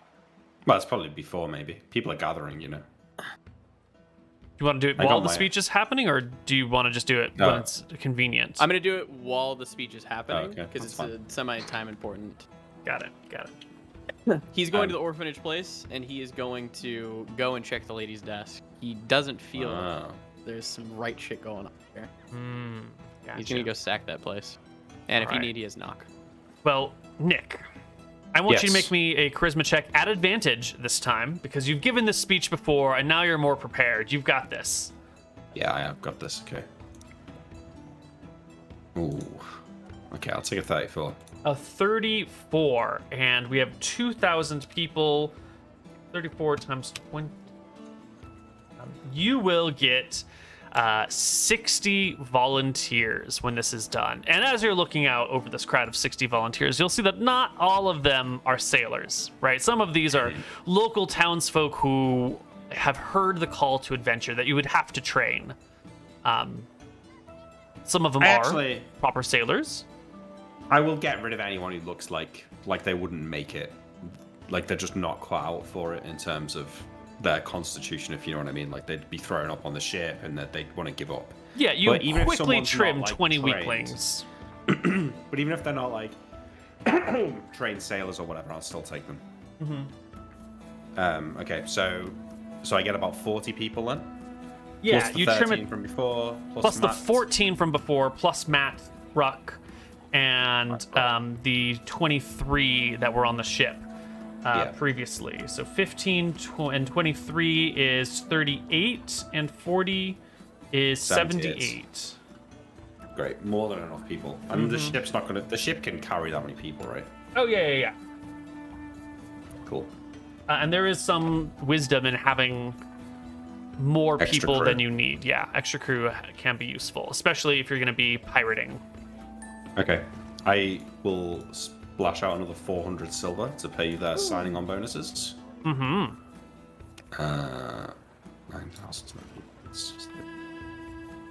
Great. And I will direct them to the ship and they can make themselves comfortable. We're going to be leaving in the morning. And as this is beginning to wind down, who should wander over to you but the sheriff of the city, of the town? Okay, so I'm probably like making a joke with some people and like, exchanging stories when the sheriff is behind me. Yeah. She's 5'8", 126 pounds, 36 years old, and you can see she wears an amulet of Tempos around her neck. And she's got 2 town guard on either side of her. I start looking around for Nilrem. He's nowhere to be seen. Her chainmail glints in the light. Her sword's at her side. She's got a squire a few feet behind her with a shield. Why, You hello here for there. free drink? We've still got a bit of beer left over if you guys want one. You must be the famous Captain John Winters. Guilty as charged. Where's the ship, Captain John Winters? In the dock. Would you my docking please fees are paid up. hand over anything that one might need in order to operate, equip, man, or own the ship? Excuse me? This isn't... I thought this was the free lands of Eridon. I'm used to this kind of treatment in the Dardanelles. Am I not allowed to dock a ship here? Stolen ships? Certainly not. They must be reclaimed for their rightful owners. Well, I'm afraid I don't know where any stolen ships are, so... We've talked to a couple of people who attended your last gathering. Heard some stories about you. They say tell that you took this ship from someone on the high seas. Can we go somewhere a bit private? I've got a reputation to uphold. I think this is a great place to have a conversation, don't you? And she kind of makes a motion with her shoulders, and her guards begin to like surround you. Not at like an uncomfortable distance, but you know, they've one behind you, one on each of your sides. Listen, I'm a showman. A man's got to have stories. You know, I was talking to rapscallions, the ruffians from the fishbowl. Of course, I ammed up how I found the ship. Alas, the real story is not quite as exciting as you make it out to be. Maybe we should go somewhere to have a more quiet conversation. Follow me. And she turns on her heel and starts walking through the streets. And you feel someone sort of bump you from behind. Yeah, I mean, are my guys coming with me or what? Like I go to walk off with them, but there's, you know. You've got some crew members. There is a following who's like, this is part 2 of the exciting day in the market. Like, what's going on? And is this guy for real? Is this all a bunch of show? Is he going to get arrested? We have to know. We got to know. And so they follow with you while Nilrem sneaks off to the orphanage. We'll get to the orphanage in just a minute. She walks you down this as well. Main city streets. Love this. Brings you to the sheriff's station, holds the door open for you as her men bump you inside, leaving 2 outside to keep the crowd at bay. Sits down at a nice, cozy table. Says, well, Captain John Winters. Is that always your name? Not always, no. But it's been that way for a while. Listen, I'm not sure what's going on here.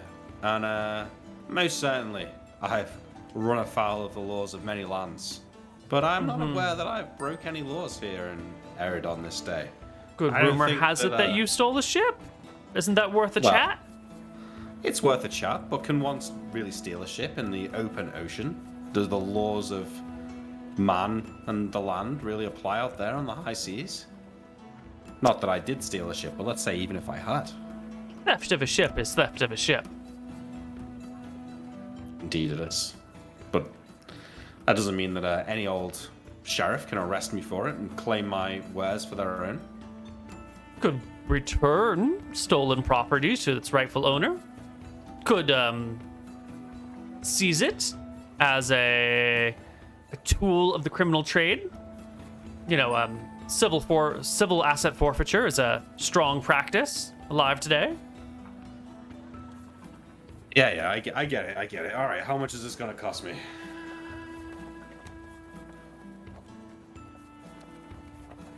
Are you trying to bribe me? Well, I was just trying to skip the foreplay, but no. Ask away. I'll happily answer your question, Sheriff. What's your name? Sheriff Nottingham. Sheriff Nottingham. Well, sure. Please ask your questions. I'll be happily to answer them. I tell you, I've been traveling in the Dardanelles for the last year, and I'm used to the scrutiny there. It's unbelievable. It's like nothing you've ever seen. You say that you're taking a bunch of people and off for an adventure far away from here. That's right. And this is not a stolen ship. This is not a stolen ship, no. It was agreed to be handed over to me. Well, for what purpose? It was just in the best interest of both parties that I captained the ship going forward. Who was the former captain? The former captain was a lovely lady. Didn't look too different to yourself. We were eating dinner, and unfortunately, events transpired, and situations changed, and she was no longer in a position to captain her ship going forward. And so her crew and my crew that were there agreed that the best way forward was for me to captain the ship, bring it to land, allow the crew that wanted to leave, and those that wanted to stay, and everyone would be on their merry way. You know, it sounds a lot like a story that we've heard. Although not so much man meets beautiful woman on the sea, gets the better position of her, and she gives him her ship. Not quite in that detail. And where are you going with all these sailors? Are you... Back to the Dardanelles. You sure you're not staying in Arcadia? I won't be staying in Arcadia, no. Why not? What's wrong with Arcadia? I have business interests in the Dardanelles. I've been in Arcadia. You'll recognize from my accent. I spent quite a long time in Weatherlight. In fact, I think I fell afoul of your predecessor once or twice in my youth in this very city. But no, my time in Arcadia has ended for now, at least, and I'm facing a new chapter out in What's wrong with Arcadia? Why aren't you going to seek adventure along our coastlines here? There's plenty of wealth to be had. Legal and illegal. That's true, yeah. I don't know if you've noticed, Nottingham, but there's a few headwinds to that kind of plan at the moment in Arcadia. I would, first of all, point you to the east in the city of Heatstroke, where there is currently, and I don't exaggerate this, I've seen it. Well, I've not seen it, but I've heard someone who spoke to someone who sort of kind of saw it, said that the ground grows with flesh, and the eyes of great beasts look out from beneath it, spying on any who dare walk on its surface. Now, so it's too dangerous here for you. Well, I'm not finished. Okay. To the southwest lies a great and fearsome red dragon, burning cities to asunder by its whim, with not a man or woman in the whole continent who can stand against it. I think the Dardanelles, on the other hand, is a very well-run place. You know, every island has its own town guard, its own sheriff. The law and order there is of the utmost priority. I'm not saying that you would have taken a bribe, Nottingham, but I can tell you this: there's not a single sheriff in the Dardanelles that would take a bribe. Well then, you might like it. You know, if you're bored here, someone like you, I could she gets up and like you. Pats your shoulder a few times and sort of helps pull you up by your collar, walks you back towards the jail cells, and goes, "I think I've got some new recruits for you then." And she points to these 3 overcrowded jail cells. They look like they're each meant to hold maybe 2 people, but each one's holding 5. These lot? Yep. You don't want him? Let's just say there's some problems with the judicial system. Can't execute people when there's no king or queen around. Can't let them go. But they can join you in the Dardanelles. Okay, what did they do? I mean, unless your ship was stolen and needs to be confiscated immediately. No, of course not. No, I'd be happy to do the people of Weatherlight a favor. But may I ask these men and women here, what is it they did exactly? Pickpocket, thief, murderer, suspected serial killer. Can't quite prove it though. Almost caught him red-handed. Blood on the hands, but there was a dead chicken nearby. Hard to tell. Let's see. Burglar. Kidnapper. Oh, I think that one back there shanked an old woman for some coins in the street. So mugger, I think, is the right term. The old woman survived? Yes. Gods be praised. That's something I supposed, yeah. Well, listen, I've made friends with worse. I suppose I looked them up and down. It wouldn't do me too much harm. They kind of smell. They're unclean. They're unwashed. They've been here a long time. Everyone's staring at you. Some guys are giving you like mean looks with their teeth sticking out. Someone else is like completely missing an eye, but they put like a small like egg in where the eye would be, and they kind of like rotate the egg around so the spots can rotate through. They look like a mean lot. Nottingham, can I have a chat? In private. She walks back to the desk and sits down. The prisoners are sort of in earshot. If you're quiet, they won't hear you. I can see the predicament that you've got here. I sympathize. Now, I'm not sure that all of these people here are going to be fit for my crew, especially not in their current state. Let's talk about a couple of things here. You might have to get rid of them on an island on the way there, yeah. Can we get a few buckets of water and clean them up? Is that something we can manage before they leave here? Yeah. And to the point you just made, I think that makes me feel a lot better, actually. You know, if they were to get... Because people like this, you know, you can't trust them. Maybe they won't come back in time. Maybe we'll have to leave without them. Maybe they'll get lost. She shrugs. Once they're out of the city and not coming back, it's no longer my concern what happens to them. My responsibility ends to the taxpayer. Well, we have a deal. I offer to shake her hand. She stands up and shakes your hand. Glad we have a deal. May I go and address them? Please. She heads over to the other people and has them get some buckets, and they'll bring in cold water and splash them down. Listen, you lot. You filthy. You scum of the earth. The things you've done. By all accounts, you should be rotting in the lowest dungeon in all the lands. But today is your lucky day. For Jexel, Martha, and all the gods shine their light down upon you, and they have brought me, your savior, to rescue you from this dreary existence you face. I have an offer for you. You can stay here and rot in this jail cell until the end of your days, or you can pledge right now to commit your life to me and my ship and come with me on a great adventure to redeem yourselves, your family name, make glory, riches, and have great adventures. What do you say? A woman kind of screeches from the back. How big's your ship, boy? Big enough. Never had any complaints. I seen bigger. She calls out. Yep, perhaps you have. I wouldn't doubt it.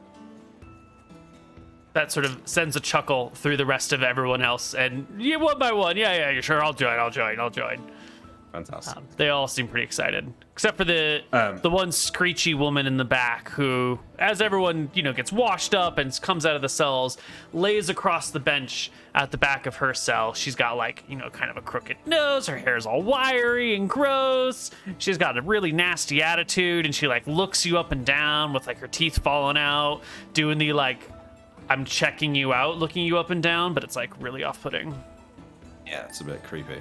Yeah. Is she not coming, this one? She's sort of lounging and watching, soaking wet from when buckets of water were tossed at her. Right. You like what you see, baby? She crones at you. Sheriff, maybe you could keep this one. Nope. Can't wait to get rid of this one. I tell you what, love. Not really my type, but I know a couple of people that... Oh, come on, sweetie. You know you want it. I'm afraid not. But like I said, there's plenty of men on the ship who've, well, to put it impolitely, they're desperate. So I'm sure you'll find work, and I'll pay you anyway. So Well, close your legs and stand up. desperate times call for desperate measures. And she hops up, and she's got these heavy skirts that she wears. She brings them up a little bit and gives you a kind of a crude curtsy. Walks past you out the door, and then slips an arm around your waist and says, "Come on, Captain. Why don't you take me to the big chambers?" All right, let's go. I will. Once I get out of the sheriff's office, I scope out the first one of my crew guys that's still there. Get this woman away, clean her up. The guy takes a look at her, looks at you, looks at her, kind of grumbles and offers to help her out. She snaps at him for trying to take her away. Seems to have a real nasty attitude, this one. Yeah. Well, I get away from her. I break away from her, and I'll turn around and address the freed prisoners and the men that were there and say, "All right, these are also joining the crew. Now, a lot of you, just because the rest of them weren't behind bars doesn't mean that they ain't never done anything wrong in their life. And this is a fresh start. I'm not going to judge you for what you've done in the past, as long as you're loyal now and you follow my rules. You don't make a fool of me when we're on land. And then you've got my blessing until the day you lose it. Is that a deal?" It's a deal. Everyone's on board. All right, and then I take everyone back to the ship basically and get everyone ready. We'll be leaving in the morning, so find somewhere to sleep, get comfortable, find a job you can actually do. I'm going to be coming around on the deck in the morning before we leave, making sure everyone's got something useful to do. So if you can't raise a sail, if you can't be a lookout, then find something to clean. Excellent. Everyone goes to work. Yeah. And meanwhile, on the other side of town, far away from all of these shenanigans, Nilrem finds himself at the Quite quiet. orphanage. Right? Oh yeah, this Town? side of town's super quiet. Half the town's emptied out to the docks right now. There ain't nothing happening over here. Nilrem grabs the door. He assumes it's locked. Yes, it is locked. It's a shitty building, right? Yeah. I'm gonna try and just break the door. Make me an open doors check, yeah. Is that a D20? It is a D20. You want your open doors check or lower? So you want low? Okay, I fucked it up. Yep. So he is going to then instead just use knock. Oof. The door knocks open. And he goes inside. He knows where the room is. He goes right there. Yep, you make your way to the headmistress's office. The door to it is unlocked. You can walk on in. It's a small room. There's a single bed in here as well. Are there table. torches on or candles on? Or is it just completely dark? No, it's there's some light coming in through the window, but that's it. Okay. It's dingy. Nilrem is going to ransack the office. Yeah. You find a bunch of crap related to the management of the office, right? Just, we've got this many children, this many beds, here's some requisition forms for food and water, blah, blah, blah. Who gives a shit? You will find a box with donations that have been made. There are 20 gold coins, 50 silver coins, and 1,000 copper coins in here. Okay, I take all that. Even the 1,000 copper, that weighs like 20 pounds. It's going to be a heavy load. Copper. Okay, cool. Let's see. What else will you find in here? She is wearing her amulet of Malchus. But you will find a small prayer book tucked in the bottom drawer. Next to some candles and some specialty sages and mints and effervescent herbs. There's some multicolored sand down here and some other candles that have been wrapped in parchment that look fancier, or they're like kept in parchment at the bottom of everything. Parchment? Yeah, they got to be meaningful. I take the book. Mm-hmm. The multicolored sand, do I believe that this could be color spray sand? Or no? You could use it for color spray sand. How many castings is there? 50. Can I take 50 castings worth and put them in my magic robes? Yeah. Okay. And I'm going to search for hidden spaces because Nilrem's going to feel like there's more going on here because it's a crazy old, Malchus lady. Well, that's a good idea. And you will find some loose floorboards that come up right underneath the desk. The desk is positioned in such a way that you have to move it to get to the loose floorboards. You can pop those open and up. Inside are some parchments that are rolled up with some writing on it that is not in the common tongue. I don't think he looks at anything right now for the parchments. I think he's shoving it into his extra dimensional room. Got it. You just start shoving things away. But tell me if I see anything other than paper, I guess. Yeah, you come across 3 gemstones made out of 3 emeralds, each worth 100 GP. Let me shove that on the sheet. What else do I want to put on the sheet? I have Malchus, diary, or prayer book. Prayer book, yeah. And then ceremonial candles, emeralds, the gems, and then what about the papers? What do you want me to denote them as so I can read them later? Weatherlight orphanage papers. Okay. Yep. And I will now cast web in the place that I think best to burn the building down.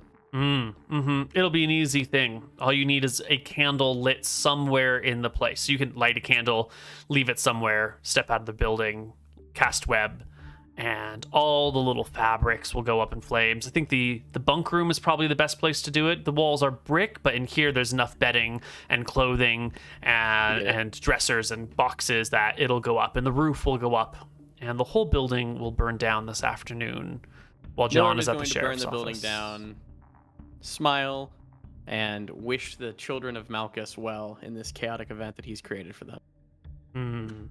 He must love that. The captain. Oh, he must. You'll get back to the captain. He's got a whole new crew with him. There are an additional 45 optional sailors now. So our total crew is up to 123 people. 123 people. Damn. Nilrem will hand over the 3 gemstones to the captain. Nilrem, where'd you get these? Do you really want to know? Nothing to do with that over there, is that? I say, motioning towards the smoke rising in the distance. Nilrem will look at him sterner. Do you really want to know? Then perhaps we should leave. All right, hoist the sails, lift the anchor, let's go. Everyone hurries onto the boat, and off we sail as alarm bells ring through the town and people run with buckets. Luckily, the orphanage is set far enough away from everything that it's not going to threaten the rest of the town, but it will burn down, and those children with no parents will have no roof over their head. Who would do this? These gems, Nilrem, are you really like giving them to me? To like as loot? He'll give you 2 of them, and he's gonna keep one in case he ever needs to put like a permanent beacon on it or for a spell. But yeah, you can have him 2 of them as loot. I'll take them off my skill sheet. Okay.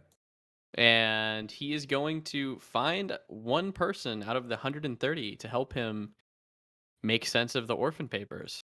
You said it was in a language I didn't know. Yeah. I assume someone's gonna know it. Well, why don't we find out on the other side of our break when we come back with more... just before we go. Sorry. The person who's the serial killer, I note that person. I tell Nilrem this person's potentially a serial killer, and I get like the bareliest of the initial group of recruits and point them out, like keep an eye on that person. Because if they are a serial killer, I'm throwing them overboard. But for now, we're just going to watch them. If they do anything sketch. Okay, Got it. We'll find out more on the other side of the break. Bye-bye. Hello, everybody, and welcome back to Tides of Death. Our party sets forth, keeping one eye on the serial killer, one eye on the sea, and one eye on the horrid hag who is really annoying. That's right. I've just had a great thought about the horrid hag, though. I mean, I just feel like she would be the perfect woman for Wiley. So... we're going to try and keep her and bring her back to the base for Wiley as a bonus. For him. Yeah, for him. Oh no, what have I gotten myself into? Now I you're gonna created have to roleplay her. it with yourself. I created her so you'd get rid of her. It would be funny, but this is the darkest timeline I could think of. Yeah. Well, you play with fire and get burnt, Neal. You bastard. All right. Where are we going, party? We are leaving Weatherlight. Heading... What, a Redport? Or Redport. No. Papers, We've got to sell a horse, right, in Hillsborough. Clydesdale. No, because we're going to try and sell it to the Baron in Hillsborough, I thought. That's probably right. Yeah. Hillsborough, then Redport. And then we can go have to back, to yeah. Redport. Yeah, we'll do... I think we'll do... It's on the way. Hopefully we'll do this bit quite quickly, and then we can spend a bit more time in Redport doing your wizard thing. All right. Well, Did the Weatherlight orphan papers say anything? Could anybody help me read them? The papers. You're on the boat, and you ask around people to see if they recognize the language. And someone recognizes it. In fact, you probably recognize it as Dwarvish. You don't speak it. Someone else here does read some Dwarven, and looking at it, they'll tell you that it's gibberish. It looks like, how would you say, like just like someone practicing various letters at random. There's not even like any spacing or punctuation. It's just sort of like weird Dwarven script that means nothing, not even full words, just like letters. Normal. Cast detect magic on it one day. It's magical. It is not magical. Really interesting. Yeah. What do you think this might be? What ideas do you have? He thought it was a magic spell. Mm-hmm. Now he assumes it's like thieves' can't. Some sort of like script or cipher or something like that. Yeah. Yeah. He'll look through the prayer book. Does he see anything? Yeah. Like a code? There's not a code out in it exactly, but this isn't just like here are Malchus's top 10 favorite prayers. You know, it's not. That's what I call Malchus prayers 30.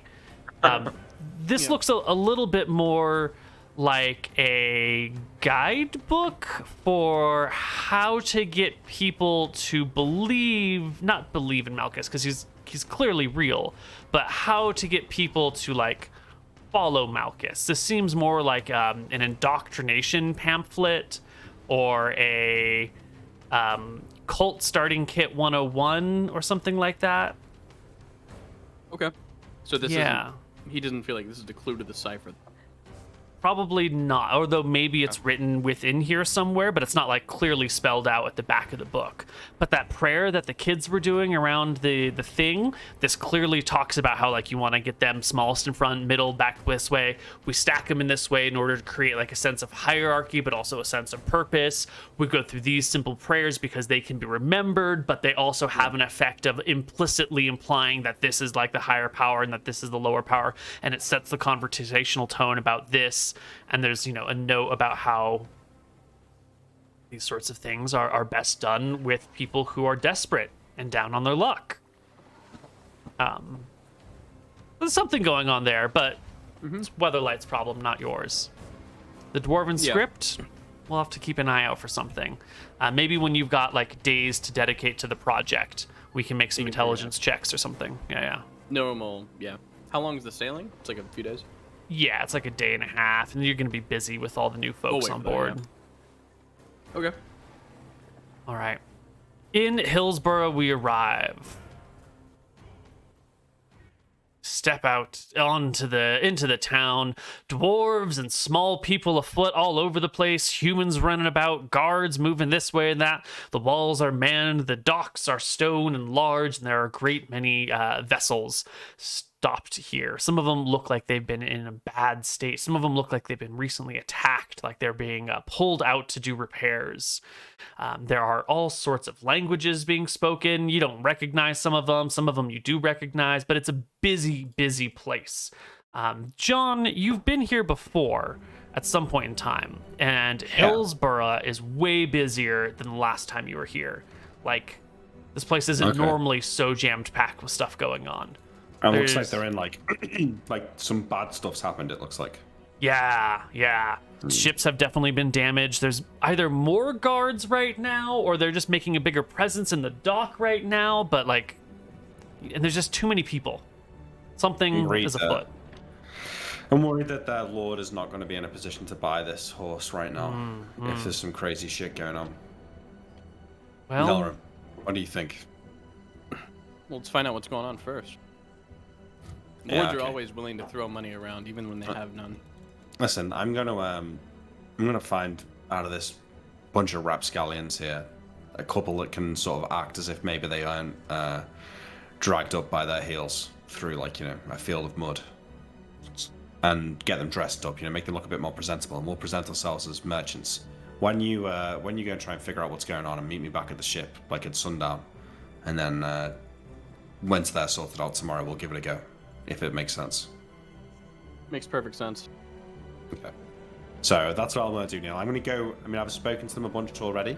I'm going to find, like, 2 of them that I feel like have better accents. Like, they're not, like, dirt poor. They've been raised right. They understand manners and stuff like that. And then I want to go out and get them, like, clothes that would be a fitting to sort of a manservant kind of, you know. Great. I'm going to ask you to roll me... you wanted two sets of stats, and we're gonna just like start to slowly fill out some of these background characters. If you do bracket 3d6 bracket, it'll roll like that in line to make it a little bit easier. Okay. So like that, but minus the spaces. Okay. Close brackets. Yeah, close brackets not. And what? Do it 6 times. Yeah, you can just do them with a space in between them. With a space, okay. 2, 3, 4, 5, 6, 7 for perception as well. Yes, please. Okay. Ooh, that's not bad at all. And the second set. Ooh. Okay, and you're looking for the ones that are... This is the more charismatic bunch that you're grabbing, right? The one Not that just can, charismatic, but maybe they grew up like in a noble household and they can put on a bit of a, you know, they understand like mannerisms and like I'm trying to think of the word, like you know, like to be a bit posh, you know, like they're not rude, basically. Okay, so not someone who like might have been a servant in their former life, then. Well, that would work too. Okay, But one of them who was can definitely a servant. reasonably act. Okay, yeah. And the other Maybe it's just a bit of a. is just a bit of a con man. Yeah, it's just a bit of a swindler, bit of a heckler. Sweet. Okay. So, all right, you two. What we're going to be posing here is we're trying to sell a horse. I don't know if you've seen it down in the bottom of the ship, but we're trying to sell it to the local lord here, or maybe just some other rich fucker. So we're going to go out into the market. We're going to get you guys some clothes, make you look like manservants or whatever. I'm going to be the merchant. We're going to take the horse. We're going to try and sell it, but I'm going to need two people on their best behavior. You know, they look like they fit in, can play the part, make it look like we're legit. Excellent. Etiquette. That's the word I was thinking about. All right.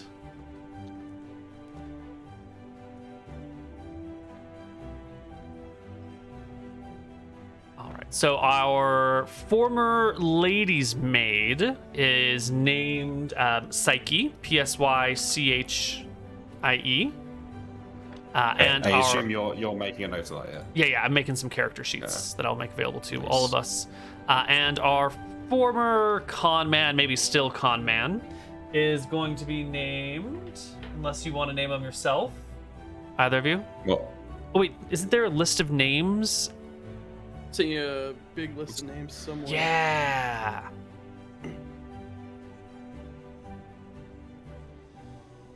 Always call him Saul, though, if you don't want to take one from the list. Since that's back on TV. Saul? Like, Better call Saul? Yeah. Saul Goodman? He's a con man, you know. Yeah. I'm going to take one from the list. It's going to be Cypress. Yeah. Cool. Yeah. All right. You take these two folks. You get them dressed up as you need. Yeah. And is no one coming with you for this whole trip? No, Nilrem's doing some recon. I'm also going to get us like haircuts and like shave. Yeah. Well. You clean yourselves up. You get some good clothes. You make your appearance nice. You know, slap some perfume on you. Get it all clean. Yeah. What are you gonna do with these two? He's gonna be doing surveillance and just figuring out why shit is fucked. Yeah. Correct. I'm asking. I just want to make sure with Nick. Yeah, that's right. And then we're gonna meet back, and then you're gonna tell me what you find out, and then we're gonna decide whether we want to go ahead with this the next day or not. Okay. Yeah. So I will also, when I'm in the market, I'll ask, you know, like, what's going on? It seems like it's busy here more than usual. So you can combine Nilrem's surveillance with me asking some questions around the market. Okay.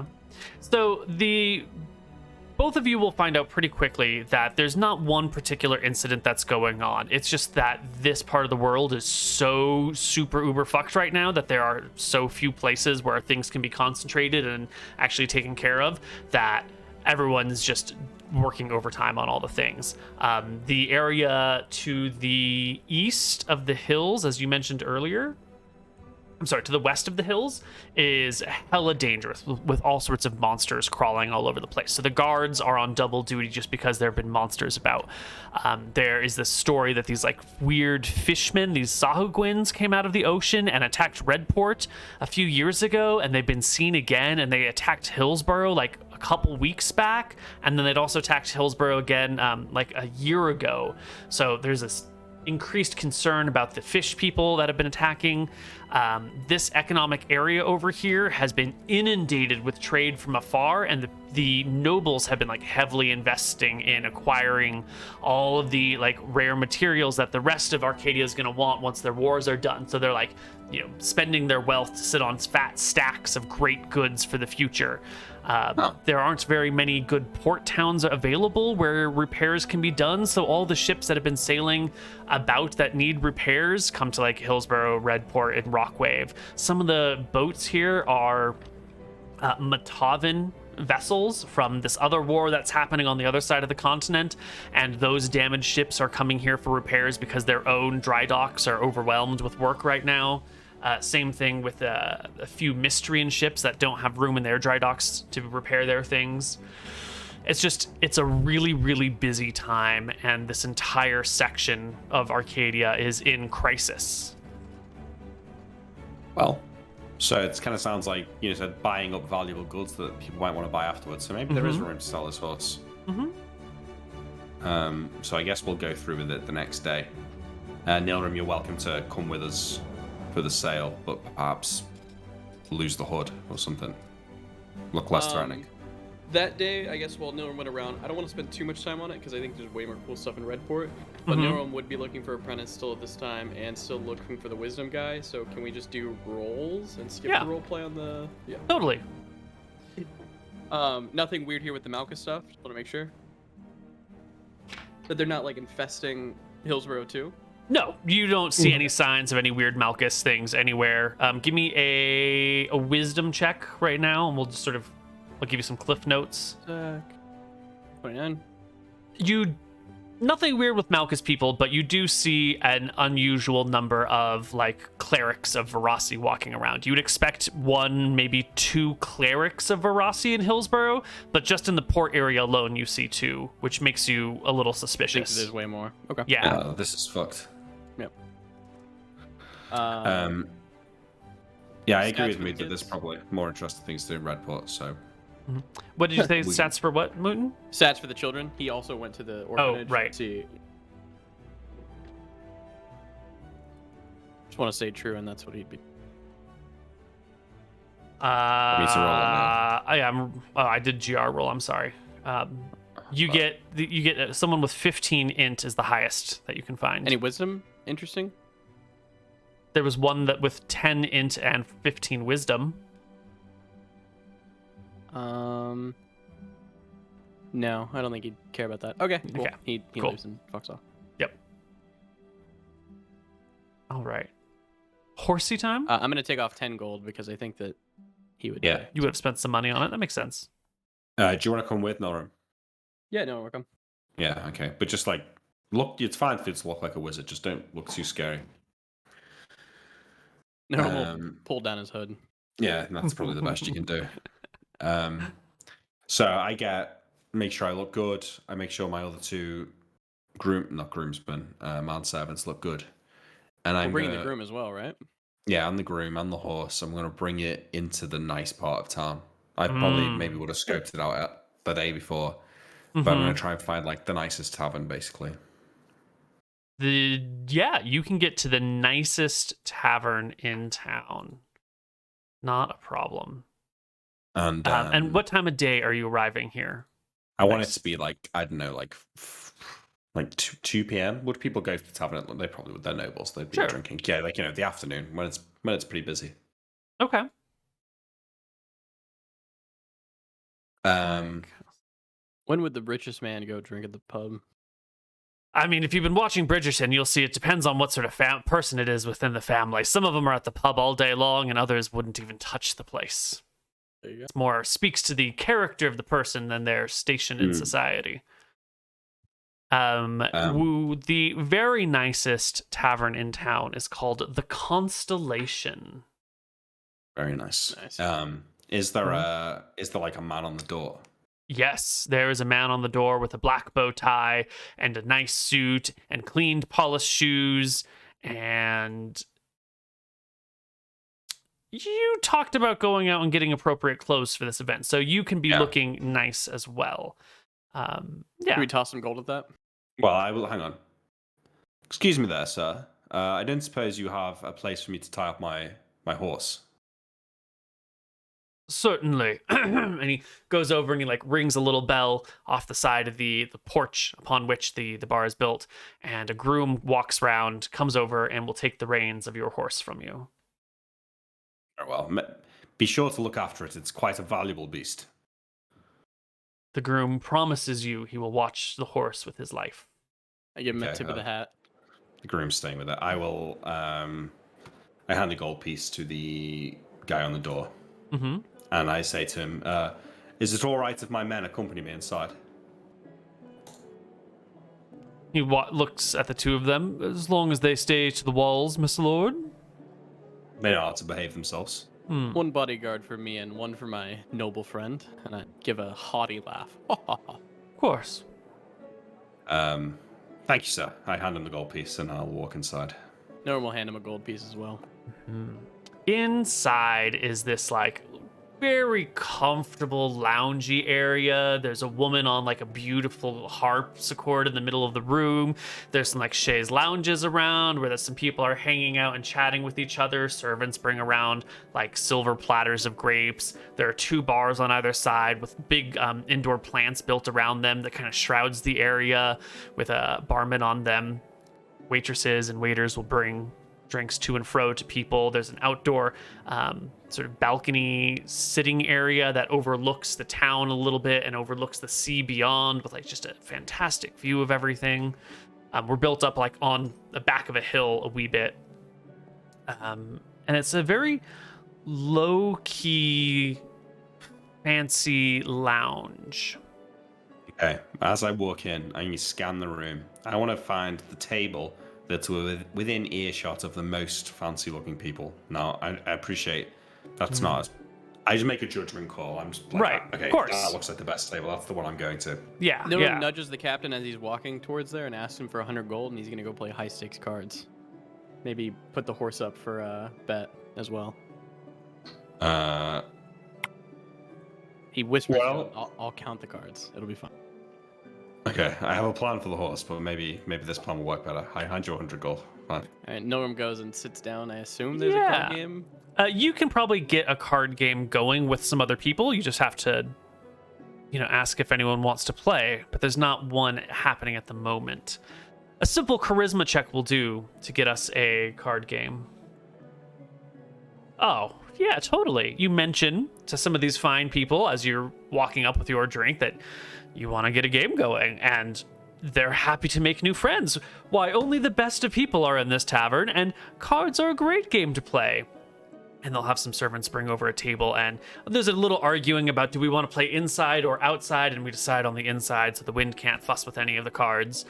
And Nilrem is going to go for the long game here of counting the cards and getting the perfect pot. He's going to let the captain do his thing, but he is going to find what he feels like the perfect set of conditions for him to use his intellect in this game. Okay.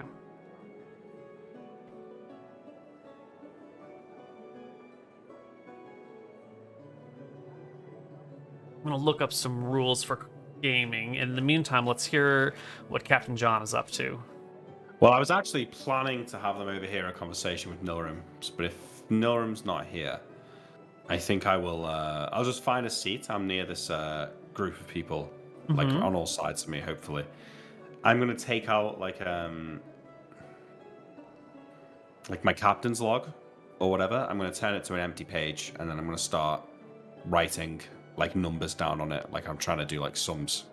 And I'm just going to do that for a little while. I'll be drinking my drink. I'm going to be writing the sums every now and again. I'll be like shaking my head like, it just doesn't work. And I'm going to keep doing that. And I'm going to just sort of do that for a while. And I'm going to kind of observe people. And eventually, if I see anyone else on their own, I would like to strike up a conversation with them. Otherwise, I'm just going to keep doing that for a while and just keep thinking. I want it to busy up. But if I see anyone on their own, I will strike up a conversation with them. A fancy young woman comes over to you at some point and asks what it is that you are so busy writing about. And when you look up, you can see a moonstone necklace, small strand of pearls in the hair, white gloves up to the elbows, very well, very, very high society. And she's asking in a curious, friendly tone. Just the troubles of merchant life, my lady. Probably nothing that would interest someone as graceful as you. But please, if you would like to join me, nope, then she's out. Yep, merchant life. Nope, she's gone. Moving on. Shit. Fuck. Yep. Sorry, you'll know for the next one. Yeah. All right, Mr. Moon. For you, you want to play cards. Now, these people have nothing to do with their life but play cards with each other. So these are skillful gamers. Everyone at the table has a gaming proficiency, and so if two proficient players play each other, the one with the highest successful die roll wins. A character with a gaming proficiency can also attempt to cheat, thus gaining a +1 bonus to his ability score for the purposes of this roll. If the proficient check for the game is a 1, 2, 3, or 4, however, the character has been caught cheating even if he won the game. So, Nilrem doesn't have a gaming proficiency right now. Ah! He is just counting the cards. Oh! But he's fucking brilliant. So, they're probably playing the game that he wanted, the game that he's best at, because he brought up the game. Mm-hmm. I don't know how we want to go about this. Just gonna take a quick look-see over There's too here. many non-weapon proficiencies to get. Mm-hmm. And that's next on my list after my other appraising one that I gotta put in. Well, gaming is typically a charisma check to know the rules and to play the person, not the game. You are counting cards. So I will say you can make me an int check, and it'll be your int versus their charisma, essentially. That's good. Thank you.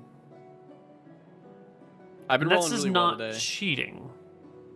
There is no... Technically not. There's no way you could get caught. No, because he's waiting for the exact moment. Right. You get kicked out of a game for it, though, potentially, but it wouldn't count as cheating. Yeah, but you got to be but it's pretty really fucking hard. good Yeah. to spot someone who's counting cards reliably enough to call them out on it in a Wild West sort of setting where, you know, where you're not a casino. Yeah. And let me preference this. Nilrem is looking for the one hand where he's betting the house. He's going to bet, probably depending on the pot and how it goes, but he's willing to bet all of his gold, his emerald, and the horse in one big pot. And I want to say this before I roll the check, because it might get to that. Okay. So we're going to need a roll to see how down you are already before your pot comes up. And that'll just be a function of how well they're playing. So I'm going to roll 1d20 plus 13 for a charisma check for... What do you want just my charisma for this one then? No, you wouldn't roll anything just for these three other people that you're playing. Yeah, we're going to see how they do it. One guy is doing well, another doing okay. The third one is clearly losing. And then we'll do this. 1, 2, 3. Later in the game, it goes the other direction, and the middle person who started off losing is sort of getting their winnings back. So I'm going to call this sort of a stable game thus far. You are probably doing the poorest of all of them because you're waiting for the right opportunity, and you are trying to bait them out a little bit. So we will say that you are down 15% of what you have that you can put in when the right game comes along. When just the right game. Want me to roll? Yeah. So your int versus their charismas. Here we go. 1, 2, 3. It comes down to a tie. How does that work? How do we adjudicate ties in a gaming situation? Split pot. Probably Split pot? Yeah. Well, Nilrem, do you want the gem or the horse? And then the rest of the money will shuffle in between to make up. Well, I see what you're saying. essentially, they would keep what they both put in, but then they would split the other players' losses. The other player's lost. Oh, that's true. Okay. Yeah, so you don't get anything, but the other two people are out, and now it's just you and this other guy. And let's say each of you has 500 gold worth of stuff on the table. Sure. Maybe no, because the gem is 100, and the horse I think is already like 1,000. 1,000, right? So you probably each have 1,500 on the table right now. A lot of money. Holy shit. Well, fuck it. We don't need to sell the horse. We either win all the money now or we lose the horse. Yeah, I mean, does he want to play another hand? How do we want to do this? Does he want to play more, like a few more hands? you know, if this much money's on the table, and if the game is actually this back and forth with people completely flipping and then two getting taken out in a everyone's all in sort of situation, I think much of the tavern has gathered round.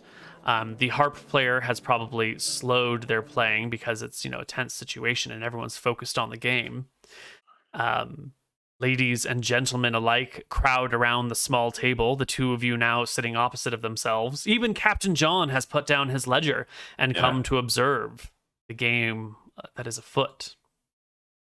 There's much chatter to be had in the crowd as the last hand is finally cleaned up.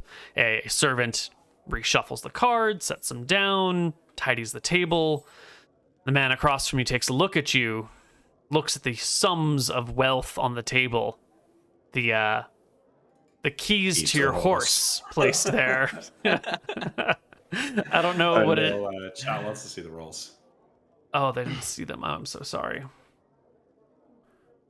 He looks at you and says, "Well, what do you want to do? We could call it quits here for the day. We've both made it out quite well. Luck has not been on your side for most of this game, but it seems to be doing quite well for you now. Maybe it'll hold." Nilrem will give an eye to the captain. What is the captain? Give me your expression. I think I'm kind of like shocked and impressed as to how much money is on the table right now. And I feel like you've busted these other people, and they look like card people to me.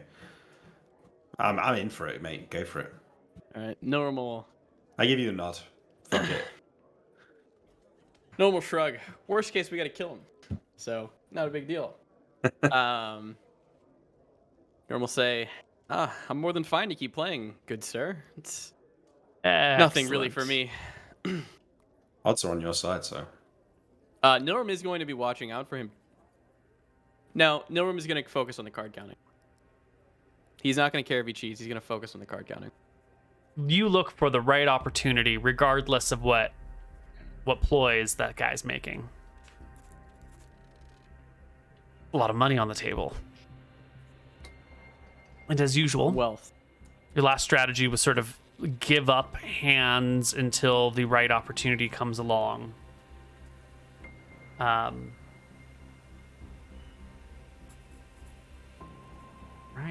I guess the right opportunity eventually will come along, right? Let's give you a luck check just to see how long it takes to get D20? to this point. Yeah, give me a D20. High is bad for you, low is good. Okay. You're not that deep into it.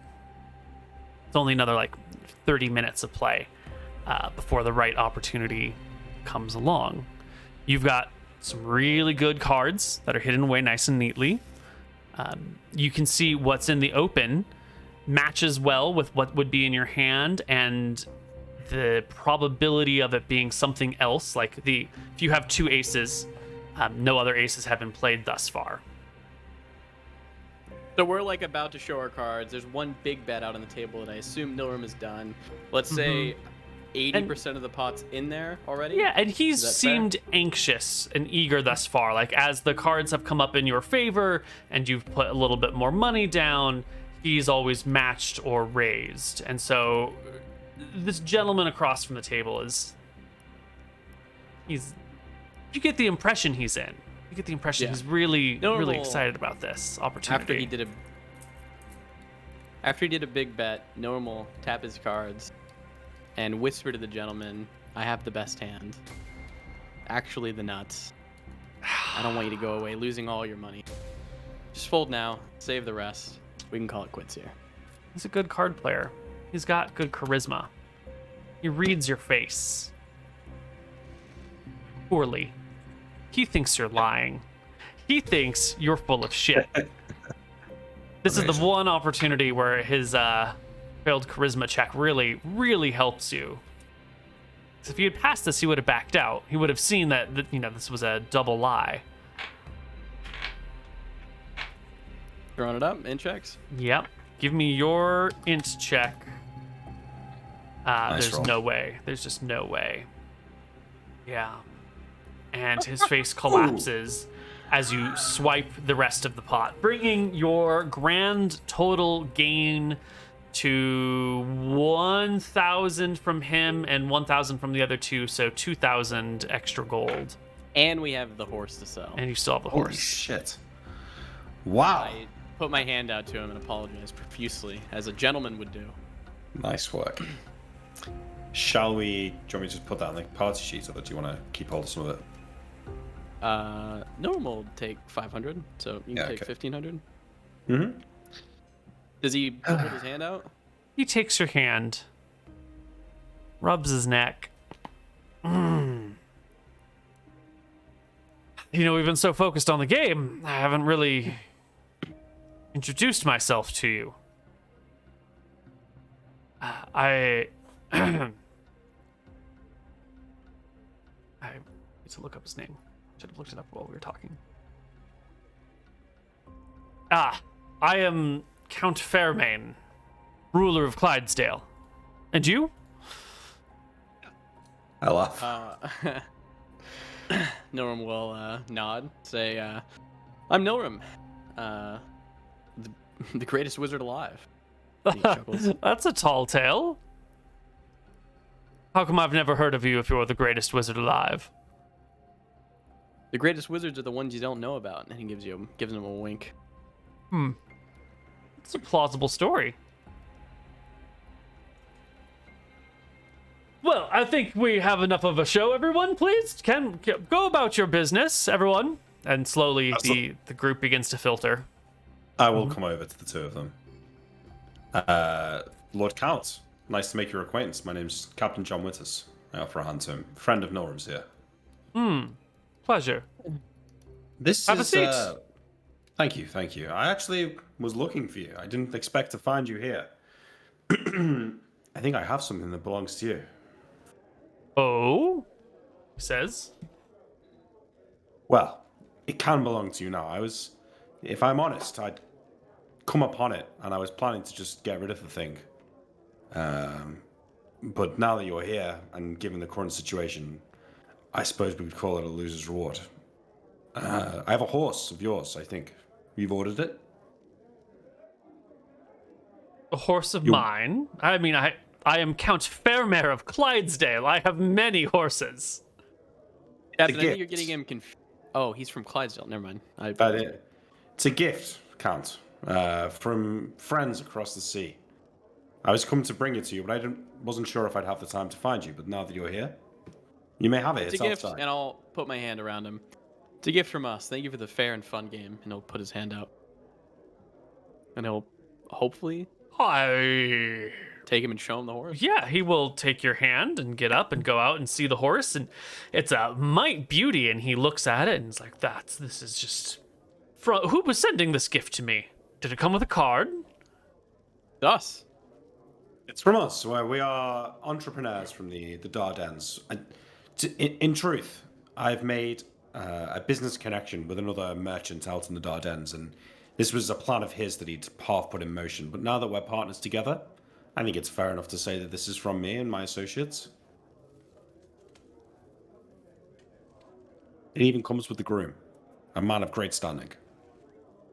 He looks between Captain John and Nilrem. Captain John and Nilrem. Looks at Nilrem. Give him a friendly smile. Then he looks back at Captain John. And this was a gift from you, specifically. Not Nilrem over here. Partially. No, Nilrem works for me. He's not a partner. Uh-huh. Then I am afraid I must inform you that your employee was gambling away this very horse to me at our card table. Well, like I said, smile. I apologize for that. I understand. This is why I was careful with my words. I had seen that that's what was happening, but until this moment when I just met you, I was actually intending to sell the horse at a cheap rate to be got rid of the beast, as I didn't think I'd have time to find you. But now that you're here, you may as well take it. He senses something is fishy. Here's a gift for me that you were just gambling away. Oh! But his greed for the horse gets the better of him, and he pats you on the shoulder. Well, look at this one. It's a beauty. then he like snaps his fingers, and one of his bodyguards shows up. And he says, take this to the stables with the others. I'll ride her back to Clydesdale when we leave on the morrow. And he turns back to the two of you. Nilrem is going to grab the groom, put his hands on his shoulders, and just stand there like, keeping him in place. Nilrem is specifically splitting up the groom from the horse because the groom knows the story of what happened on the boat. And he doesn't want that getting back to his new friend that he's made in Clydesdale. So the groom is now our... Wait, no, but I told him the groom. Can we not just tell the groom what happened, like to not fucking talk about it? Why would the groom do that when we're going to be gone 8,000 miles away? I guess this guy doesn't need a groom. He has 1 million grooms. Yeah. Yeah, Nilrem will do his thing. The groom looks at the horse but I'm supposed to... And he'll whisper to him, "You're staying with us now. End of discussion. Don't cause a scene. You saw what I did on..." Groom shuts the fuck up. The count comes over to the groom, looks him up and down, and goes, "You there, horseman! They say this man over here says you're one of the finest around. I have pretty high standards. I am the Count of Clydesdale, after all." The groom says literally nothing. Nilrem will whisper to him, "Go over there, make a mess of things. Fuck up." Count says, "Come now. Show me how you saddle a horse." And the groom goes over and like puts the saddle on and like looks over his shoulder at Nilrem and like readjusts the saddle but pushes it too far and the whole thing falls over in a mud puddle. And the count in his new saddle, it was just cleaned and detailed, starts to throw a conniption. The other grooms, the guards will quickly resaddle the horse. I run over as this is happening. "What on earth are you doing, you fool? You're making a complete mess of this." "Count, I'm sorry. I dragged the kid away. Please, make no mind, I apologize profusely. Who do you think you are? Go and get yourself cleaned up." Quickly, the groom runs off, leaving the two of you. Apologies, my lord. Nilrem will come over. I guess we're probably saying our goodbyes at this point to the count. Yeah. He will, thank you for the game. He'll hold on his hand. Wait for a shake, I assume. Yeah, he takes your hand. He shakes it happily. "If you're best wizard in the land, if you are looking for steady employment, a good roof over your head, guards at your walls so you need not be interrupted, and more servants than you can count, do come by Clydesdale. I am in need of a new spellcaster, a new advisor." He nods. "Currently on here with my friend," and he'll give him a smile. "But I'm sure I can pay more than any sea captain can," he says, sort of like haughtily speaking over you. "Our tower's been empty for 10 years. There's a small library there already." I'm sure you could, and I may take your offer up in the future, but currently there's something I'm looking for in the Dardanelles. You, a man of your greatness, I assume, knows what it's like to be looking for something, and only that will quench your thirst. The However, I do have a gnomes spell. have a saying, "Never interrupt a man on his life quest." It's one of the few bits of wisdom to come out of there. The only. Would you be interested in a spell? And I'll explain Aldrich's discriminating door and see if he'd be interested in that at all. He will tell you that the famed Aldrich the Enchanter himself enchanted the Count's doors not 10 years ago before his untimely demise. Did you know would that be bad for him? No, I mean they were made by Aldrich. I know, but they enchanted the other Count's doors. I guess it depends on what the enchantment was, but the Count this new Count might not be able to get in the doors. It's the same Count. Same Count, sorry. Okay. Yeah. That makes sense. Yeah. I will nod. Perfect. Well then. Unless you need anything from me or my captain, I think then we will be off. Thank you for the great game. It was a real nail biter. A man of my stature fears losing that much money in a single night. I'm afraid that's probably my gambling budget for the rest of the season. And nod. If there's anything that if I ever may take you up on your offer, how should I best get into Clydesdale and come have a chat with you? Who do I speak to? Ask for. Come to Clydesdale and speak with my gatekeeper, Kel Serena. Tell her that you are the wizard that I met in Hillsborough, that I had made an offer to, and she will bring you into the castle, and I shall come find you when I can. If not, she will put you up in lodgings, and you will be taken care of until such time that I do arrive. I'm afraid we can't put you up in the castle, security reasons, but we'll put you up in the town, which is quite fine, and a man of your money should have no problem at all. Thank you very much. Guess we're off to Redport. That's it. Yep. We gather the groom, or should we just leave him here? We bring him. We bring him. Okay. You can track him down, not a problem. Yeah. We'll, Okay. dispose of Cool. him. All right. To Redport then. The bit that I was worried about. Yeah. We're gonna do what exactly is it we're doing in Redport? Meeting Not the sure. wizard, Merlin. Meeting Merlin, and what else? That's it. I think we're Keep gonna on meet Merlin profile. and talk to him about our good Buy god some Remy, components. You're buying some and components. buy some right? components. Yeah. Yeah. Uh-huh. And Sure, it was a long way to come for components, Nilrem. and Redport, isn't that the place that you stole a very fancy boat from, Captain John? That is true. Yeah, that's why I'm worried about it. Did you sort of make a big deal about it? Didn't you kind of? Yeah, probably. Yeah. Oh, I think so. Probably as I was like shouting expletives like "fuck the count," "fuck the king" as we were like sailing away on the ship. Yeah, isn't your face probably known by many of the important people who work at the docks? Like, they might have wanted posters up of you, wouldn't they? Maybe. It's true. Years. Yeah. It's been a year, and I'm an expert disguiser, so I'm confident. I'm not gonna sit on the. We can boat make like- it work. I can make you taller. I can make you smaller. Yeah. It'll be alright. Yeah. All right. It's fine. It's fine. It's absolutely fine. It's fine. Don't even worry about it. It's fine.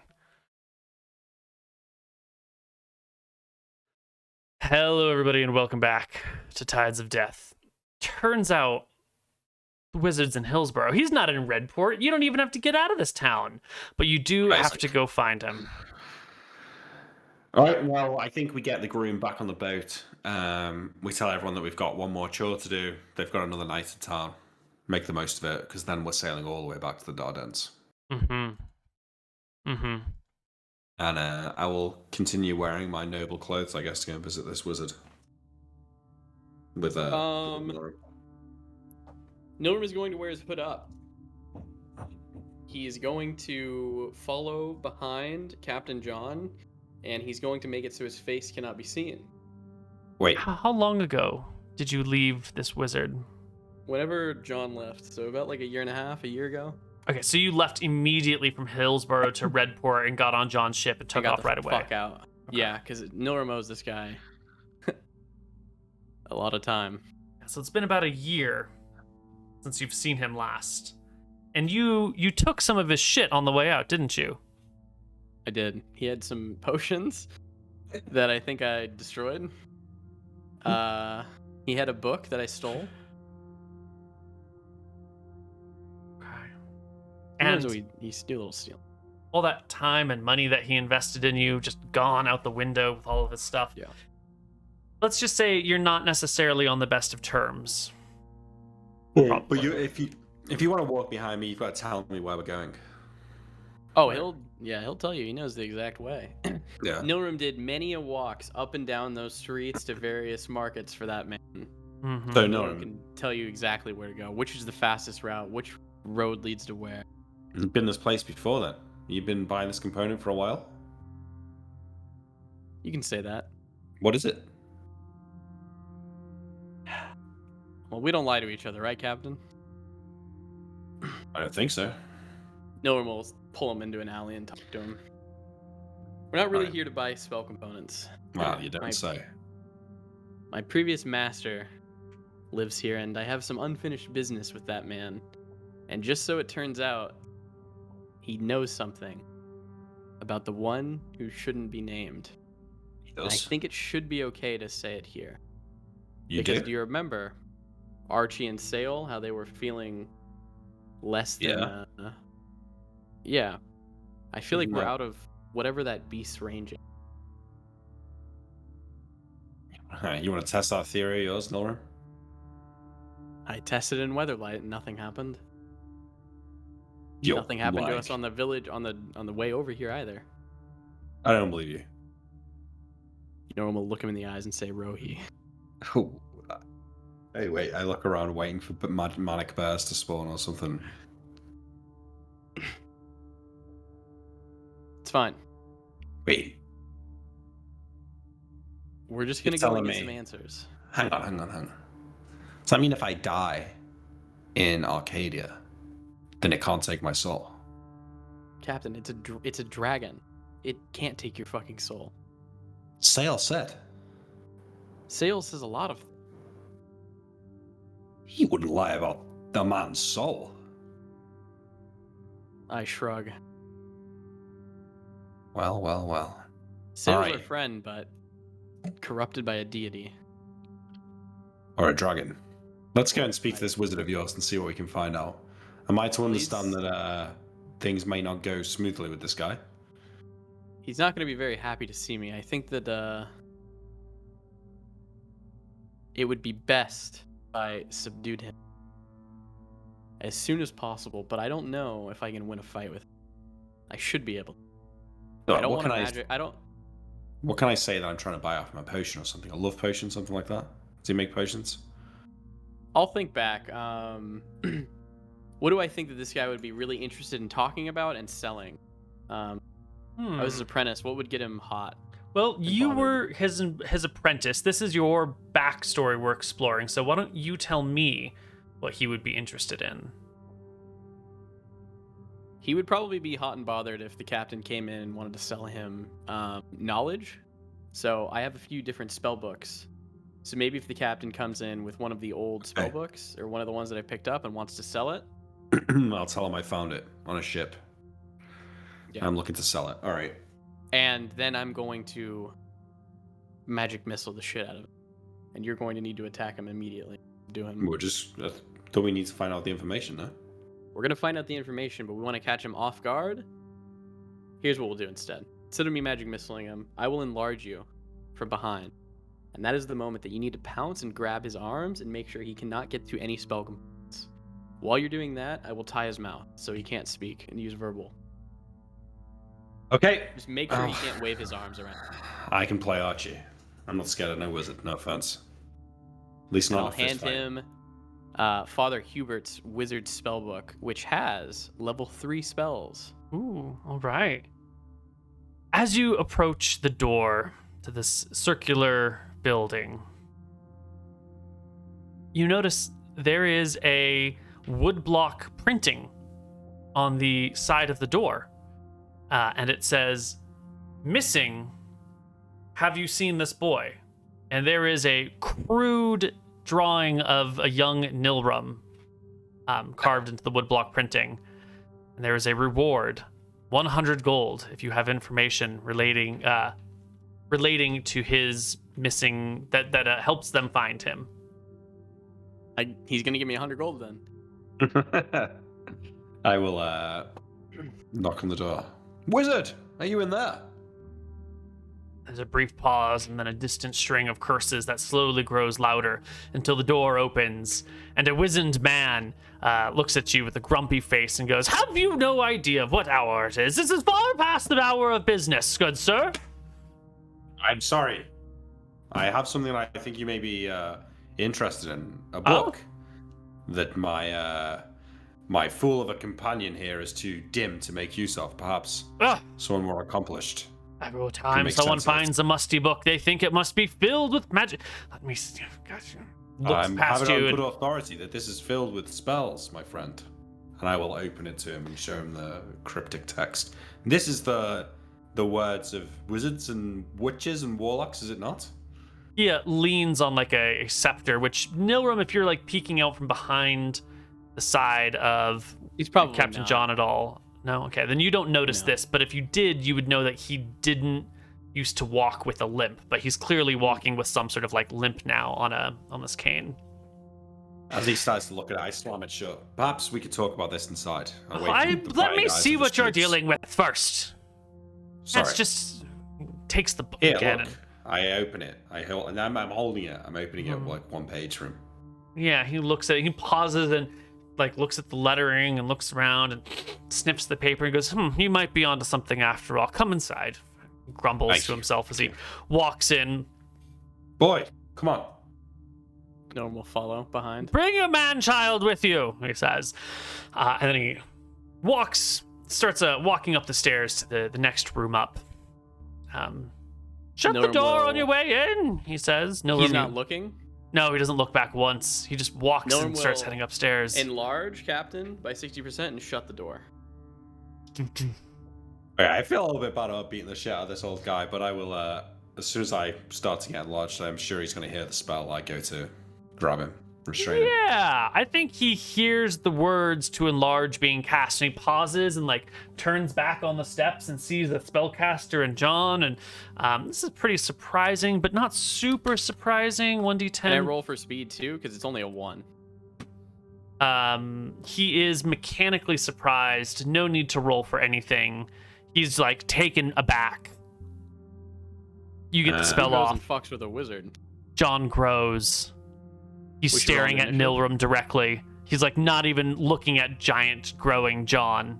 You can roll initiative if you want. Me, I am going. I have to roll initiative, yeah. Yeah, if you want. Yeah. I am going to try and like sock his mouth. My guy grabbed him, yeah. So you're both going to try and like grapple with him, and you're gonna go for his mouth, and John's gonna go for his like limbs. Correct. Yeah. Okay. Yeah, you both act before him, and as you start moving in his direction, he like throws his cane to the side and opens his arm and goes, "Nilrem, my boy, you're back!" And he thinks you're running to greet him, and you beat Nick in initiative. You push past giant Captain John, and he opens his arms and stands on the stairs, accepting the hug that you were about to give him. No attack Strength roll needed. Okay. You can make a strength check at advantage to knock him down, and doesn't. Yeah, it's fine. It's fine. And what's- Nilrem with What the fuck? rage, thinking about how many times this motherfucker fucked with him, made him write dumb stuff, made him go up and down the streets and do his errands, tackles Oh, him no. Oh, no. onto the stairs. The old man hits the ground. His head slams against the staircase. He like loses his breath as the wind gets knocked out of his lungs. You gag him without any real trouble. He barely puts up a resistance. I think I And like uncomfortably try and find somewhere to sit whilst this awkward You're situation is way going too on. big to fit in anything right now. Yeah. I think I end up sitting on a dining table or something like that. Yeah. We'll tie him up. We'll drag him. We'll sit him down, and Nilrem will. You'll tie him up. I'm watching. Yeah, Nilrem will tie him up.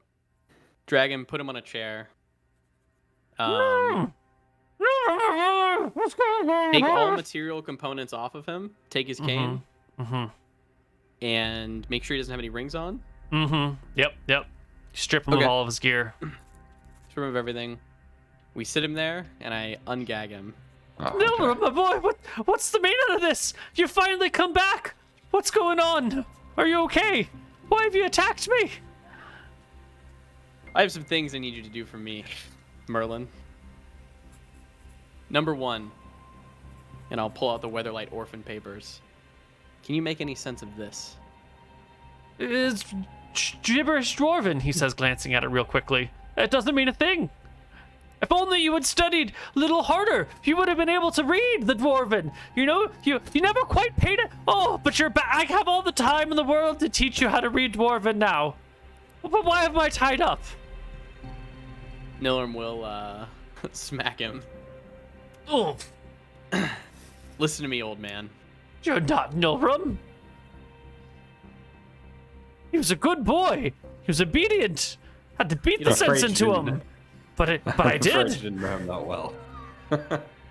You don't know what it did to me all those years doing all of your tasks like your little servant boy. That Now builds I've character and I beat discipline. sweat drips down John's forehead as he says that. Nilrem will punch him to hopefully shut him up. If he doesn't, then It shuts him up. He will then ask him, I was told when I was in Weatherlight that you might know something about a dragon. A Lenorum dragon to Telemachy Lenorum. Telemachy the dragon? Yes, I'm quite the expert on Telemachy, actually. Quite the expert. You know, dragons have always been a part. You would know, of course, how much dragons have interested me in. Hey, he's tied up. Don't be. He's answered my questions correctly. You don't know what he put me through, John. He made me do his errands for years. Fair enough, Norm. Fair enough. Listen, old man, I'm sorry for the record, but you reap what you sow. Who are you? I'm just, I don't know. We're worried about what I believe a Telemachy dragon in the Dardanelles who goes by the name of Rohi. You ever heard of this? The Lenorum dragon. Lenorum dragon named Telemachy. Yes, what about it? That's the dragons. It's not a Telemachy dragon. It's a Telemachy named dragon, Nilrem. Can't you listen? What is a Lenorum dragon? It's a type of dragon. They come in colors and breeds and species. What does a Lenorum do? Do they... Oh, wait.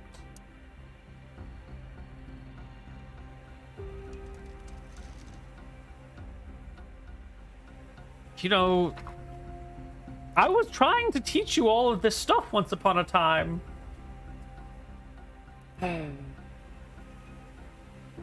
Well, their breath weapon is one of caustic acid, similar to a black dragon, but the cone is a different shape. And it works well underwater additionally, unlike the black dragons. Can these live underwater? Yeah, well, Telemachy does. Telemachy's one subtype of Lenorum dragon. There are many subtypes of Lenorum. We don't get them here, mostly with the classic metallic and chromatic ones here in Arcadia, but there are plenty of other dragon species about. They all have their preferred... This Telemachy is a sea dragon, and lives well beneath the sea, spending most of their days down there. Yes, a self-styled ruler of that area, I believe. Is Sale ever shared with us in character that he came back to life, or no? No. Okay, just want to make... It's an old man, though. This dragon, it's just a dragon, right? It can't do magic. It can't do... Well, how powerful is something like this? Can it cast spells where tentacles come out of the sea and rip people in? We have a cleric. His name is Sale. He says he follows a being named Rohi. I talked with Ponos, and he told me that the being under the sea, who considers itself a god, is a Lenorum dragon. Tentacles out of the sea is a Vard's black tentacles. It's a spell of the fourth circle of the Conjuration School. Those mnemonic devices didn't work, I see. And it's a wizard spell. It's an arcane spell. Lenorum dragons exclusively use divine magic. Except for their innate spell and the innate abilities which wizards have mined for useful spells over the past. Our create wall of fog spell is very similar to their innate fog wall abilities, but it's different, he says. The one thing I pride you on, my old teacher, is your knowledge. So Nilrem is going to extensively over a few hours kind of explain their journeys that they've been on and the weird things that he's seen Rohi do, and see if he thinks that this is a Lenorum dragon or if he believes that this to be something else. He listens. It sounds like when you're talking about Avard's black tentacles, you're making it seem like Lenorum dragons can only cast divine magic. Well, this wouldn't work then. He listens, and when you're finally done with the end of your story, he shakes his head and goes, No, none of this sounds like Telemachy at all. Spells don't sound like anything he's capable of unless they're powerful illusions, but even then, Telemachy wouldn't have access to... He is clearly divinely oriented in his spell casting. deeply connected to the goddess of nature herself. This doesn't sound anything like him. And then that name that you said, Rohi. Careful, careful with that. Stop saying it. Why? Well, it doesn't. It's not a name. Attention. It's not a name that dragon has ever been known by. Yeah, like well, just you saying my name was Puss in Boots. If you're right and it's not a dragon, then I'd be very careful about saying its name, because that means it might be a god still. In which case, my soul's still fucking owed to a deity, and we're probably going to get dragged down to the depths the second we get within the range of the Dardanelles. Were there always this amount of deities in the pantheon? Do we know? The first age of this world is known as the Age of Mist, because back then, gods walked the lands and few things were written down. No one knows how long the Age of Mist lasted. Could have been 100 years, could have been, well, it was at least 1,000. Well, it could have been 10,000 years, or 5,000 years, or 1,000 years, or 500 years. Not much is remembered from those days. So in theory, when all the gods went up, few could have stayed?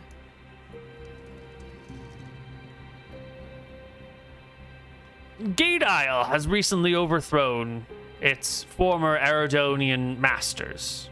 There is a man there. His name is Malcifer Winter, and he looks directly at John Winters when he says that, and sort of looks him up and down a few times. Malcifer what? Winter. This motherfucker. He stole my name. He claims that there are other deities, but he's a necromancer. He's a powerful one, but it's lies. There are no gods of winter. The only gods that exist are the ones that are in the sky. Those are the gods that have always existed. Those are the gods that have been confirmed. There are no other deities. There are clerics who speak with gods. He'll explain what Malchus did when he brought up the name. And this is probably the first time I think the captain's hearing about it, Rohi, with the bears, and how Malchus came down and touched the earth. Specifically when he called his name, said that. Most unusual indeed, yeah? Unusual at some Very unusual. Yeah. Very unusual.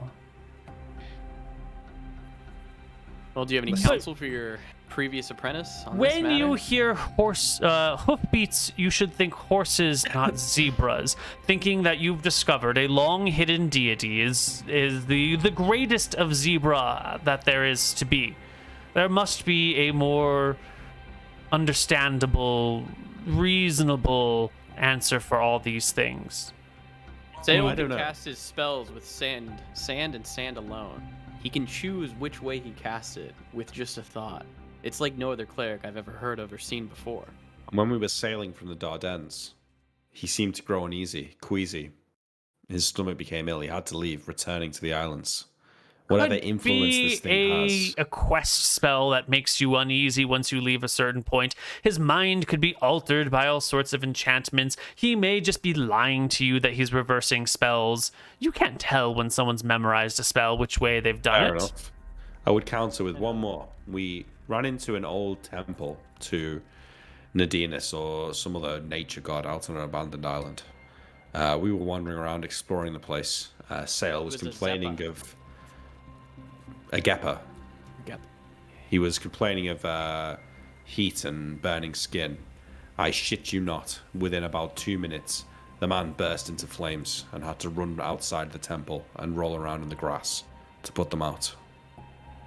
He's been this way also with an artifact that we've found of a stare. It is a shield, or it is a weapon. He can't touch it or it'll burn his skin. This man sounds before we carry on this like an undead. Perhaps we should untie the wizard, Nilrem. No, I believe we're not in any danger here, are we? With you, Merlin? I truthfully didn't know how you'd react. Thought you would have got my letter about me running off and not coming back. I thought you were kidnapped. Thought the whole place had been ransacked. I didn't find a letter. No, we- untie him, but make sure his components are away from him. Sure, they're all on the other side of the room. Yeah, I help him to his feet. And Rubs his wrists down. and heads over to the small kitchen over here, gets a fire going in the oven, and begins to boil some water. He'll Nice to meet you, talk Merlin. about. I shake his hand. She sort of shakes yours half-heartedly and focuses on his task. He'll talk about the fish that they met, who granted them a wish. Talking. Yes, there have been rumors, long rumors of magic fish or mermaids, leprechauns, genies, creatures who are magically endowed that when you catch them, they can grant you a wish if you set them free. What did you wish for? We wish for the death of the White Prince. A poor wish indeed. What would you have wished for? Would have kept the fish in a tank and thought about it for a long time. He would have wished to have his apprentice back, Nora. No one will laugh. Oh god, that would have been the worst. Wait, let's go back to what you were saying, Merlin. You said it sounds like he's an undead. Is that Well, possible? is That near he'd a be undead and we sacrosanct wouldn't know? temple when he burst into flames, right? Yeah, Yes. but we would know if Well- the man was dead. The smell alone.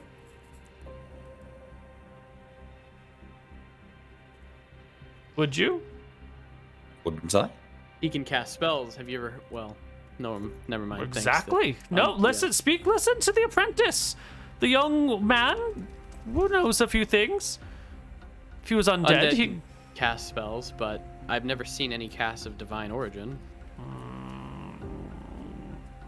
Mummies of some kind can still channel corrupted powers of their original deities. It's been known to happen rarely. Be an unusual undead, most certainly unusual. Do you think the Nilrem, man in would you Pinespur- fetch me my volume on the undead from the library upstairs? The third volume, Nilrem. Make it snappy. Nilrem instinctively will do it, but Yeah, he'll okay. realize halfway through and he'll be I'm upset. slack-jawed as Nilrem's walking up the stairs to find this book. Wow, how did you do that? What? How did you get him to do that? I've been telling him what to do for a year now, and he barely musters the strength to do anything with like a half bit of effort. I think that speaks volumes about you. Yeah, well. What books thanks are in for the insults. library? Papa needs a library too. I mean, there's a bunch of books here. They're not going to fit in any of your pockets. You could carry an arms load out, but you can't put a book We'll in a have to do pocket. that later. Yeah. All right. So he'll talk to you. Undead are commonly and easily repulsed by consecrated grounds. So are certain types of demons or devils or, innately evil creatures. But usually it comes in the like demon or undead form. So the man on Pine Spur, Gate Isle, you say that he claims there are other gods before? Man's half mad. Do you Yes, think he there's claims a chance that for a conversation with him? Listen now, Nilrem. That's not trouble we want to get ourselves involved with. You want to end up a skeleton in this madman's army? I think necromancers can never be trusted and never be reasoned with. Their answer to every problem is death, and then the assimilation of those that they have killed, including their knowledge and their power. You go to speak with him. You may get the answers you need, but you will get them while you die or after you're dead. And you will spend an eternity in a hellish landscape, trapped in a rotting corpse, doing terrible deeds with no rest forever. What about the message spell? Do you know it? No. He mutters quietly under his breath. If I learned that, just knowing his name, I should be able to send him a message, yes? Well, you must be able to also direct the animal in that way. Or sorry, sending. Yeah, sending. Sending. Yeah, that would work if you've got it. If you've got his name. Sending is what I meant. Yes, as long as you're on the same plane of existence, there's a 5% chance that it won't arrive. 1 in 20. Okay. Yeah, well, I'm not going to visit a necromancer Nilrem, really. I draw the line. Yeah. I don't think we should visit him either. It's something in the future. If you want to know about the man who is undead, you probably want to go to the man who makes the undead. Hang on. We're not actually saying that Sale's undead now, are we?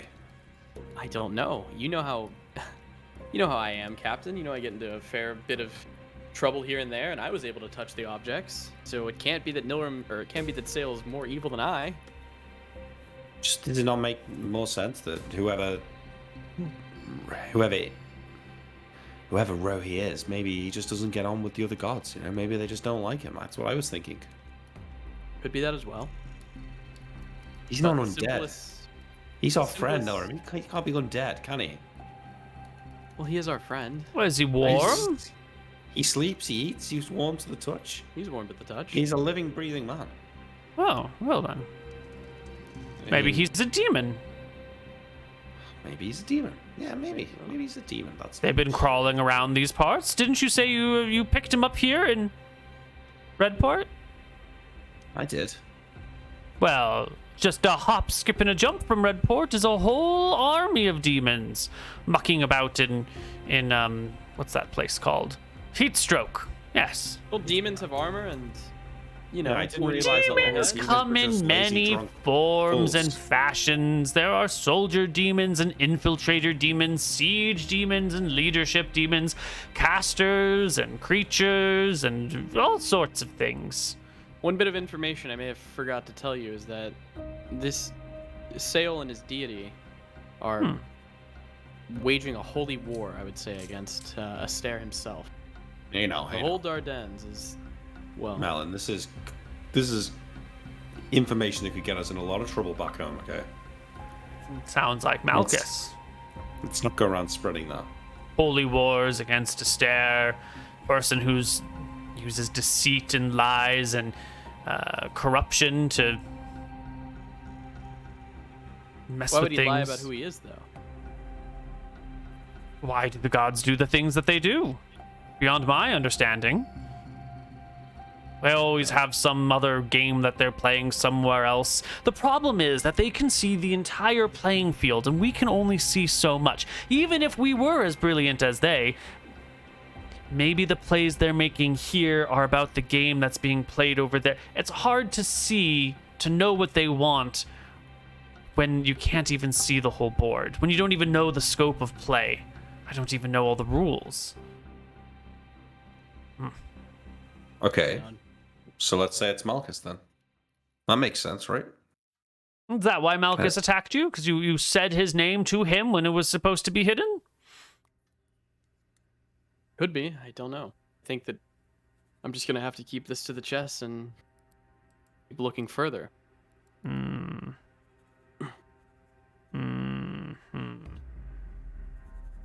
Is there any way to identify a Malchus cleric? Normally they just come right out and tell you. So it makes them so difficult. Well, I wouldn't really make this offer usually. But why Hillsborough? Why are you here? Well, I was born here. So I lived here. I built this tower myself. What? Doesn't this this whole thing interest you? Well, I mean, would you want to come learn more? Meet him? No, my home is here. This is my library, my books.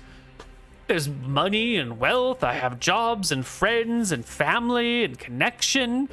Why would I give all this up? Run across, live on a small, dank, stinky ship with... Kind of points at John. Well, hey, I'm trying to back your corner here, but if you're going to keep insulting me... But I was going to say, the Dardannes, it's no place for a man of your age, a wizard of your age. Nilrem's sprightly, but they don't like your kind over there. You'll be hunted and killed. You know Ferris. The Merlin, famed right? Ferris of the Farron Empire? Yes, all wizards know of him. We have his home. This is actually His true. home. Which one of his homes? Which what? I mean, if you said you went to the king's stables, it might mean one thing if you're in Clydesdale, and another thing if you're in. We have the place where he trained Liamon. I don't want to give you the exact spot because I'm not sure what we're gonna do with you.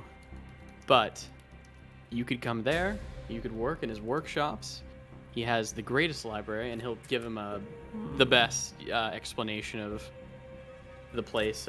Tell him about the magic, the landing platform that you can jump down. It has featherfall. Nilrem's really gonna try to beef it up. Yeah, he sounds super interested in the place. Well, We can move all your books. We're setting sail in a few days. We have a huge ship. You could stay there and inside there. You could live there and do with it what Why you don't we want. finish your education first, Nilrem? Why don't you stay here with me and we'll make a wizard out of you yet?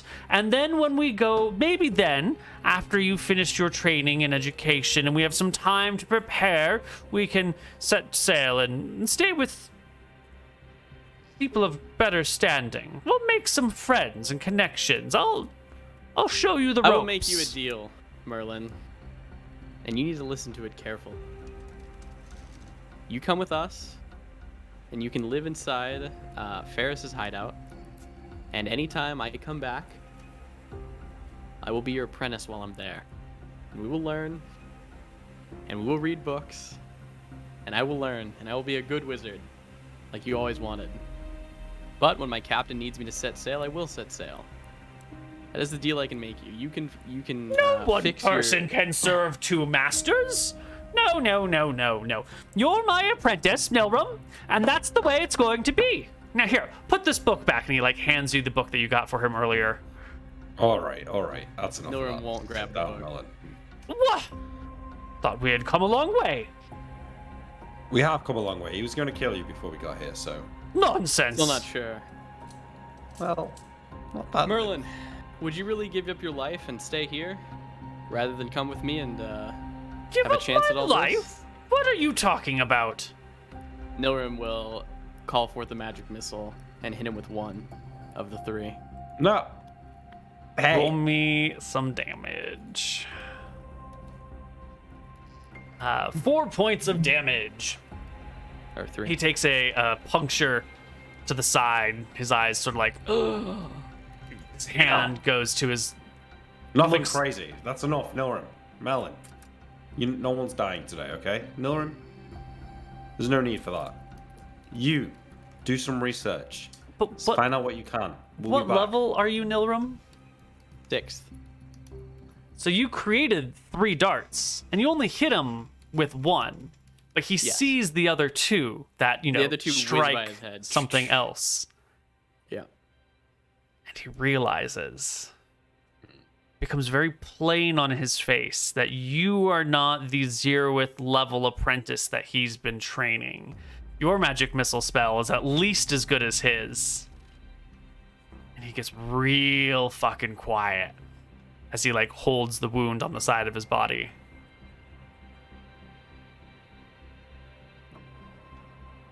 Now, Right. as I said before, your knowledge is of great interest. And we would be able to use you very well in Ferris's laboratory. What do you say? Give me a charisma check, Nilrem. Success, he comes with you. Failure, he I've stays. been rolling bad all day. It's right on the edge. He considers it for a long, long pause before finally saying, "This is my home. You can't tempt me to go live a life of danger when I have everything I need here. But I recognize you might be stronger than I thought. You might have excelled beyond what I was able to teach you. You always were a sharp lad. Maybe this is good for you.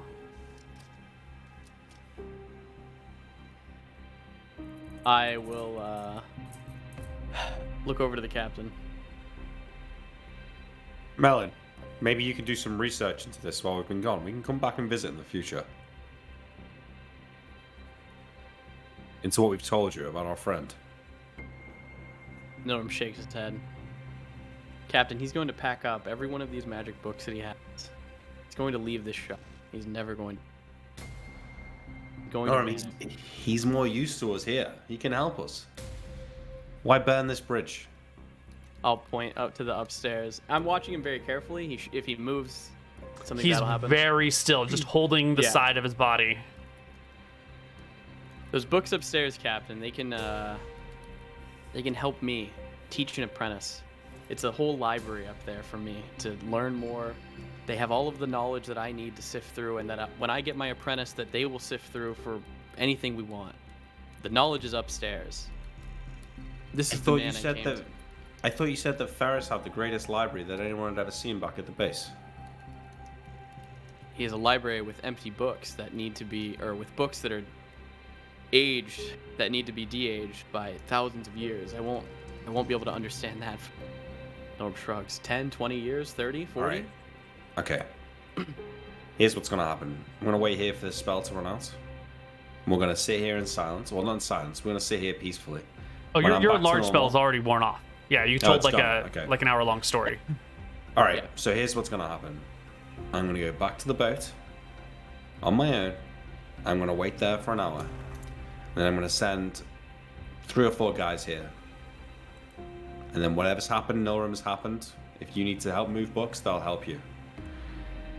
Now, I will say this. Merlin, you seem like a stand-up guy.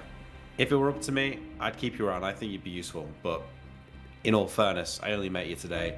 Nilrem here has been my friend for a long time. And if he says there's more to it, there's more to it. So, hey, I'm sorry. I'm walking away from this. Nilrem, I'll send the lads here in about an hour, okay? No, I'm not.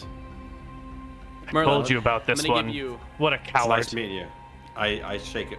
He says that to me. Well, yeah, he calls you a coward for walking away from the... Merlin, I'm going to give you... I withdraw my hand and say, well, fuck you then. And I'll leave. It's okay, it's just you two. Yeah. I'm going to give you one more chance. Do you want to come with us and live the rest of your life? He shakes his head. I don't want to go with you. I'm staying here. Nilrem will toss another magic missile, all 3 darts hitting him. My god. Brutal. 11 and 4 is 15 damage and I'll roll total. It again. Another one? Yeah, well, that'll do it, I'm sure. Roll me the extra damage.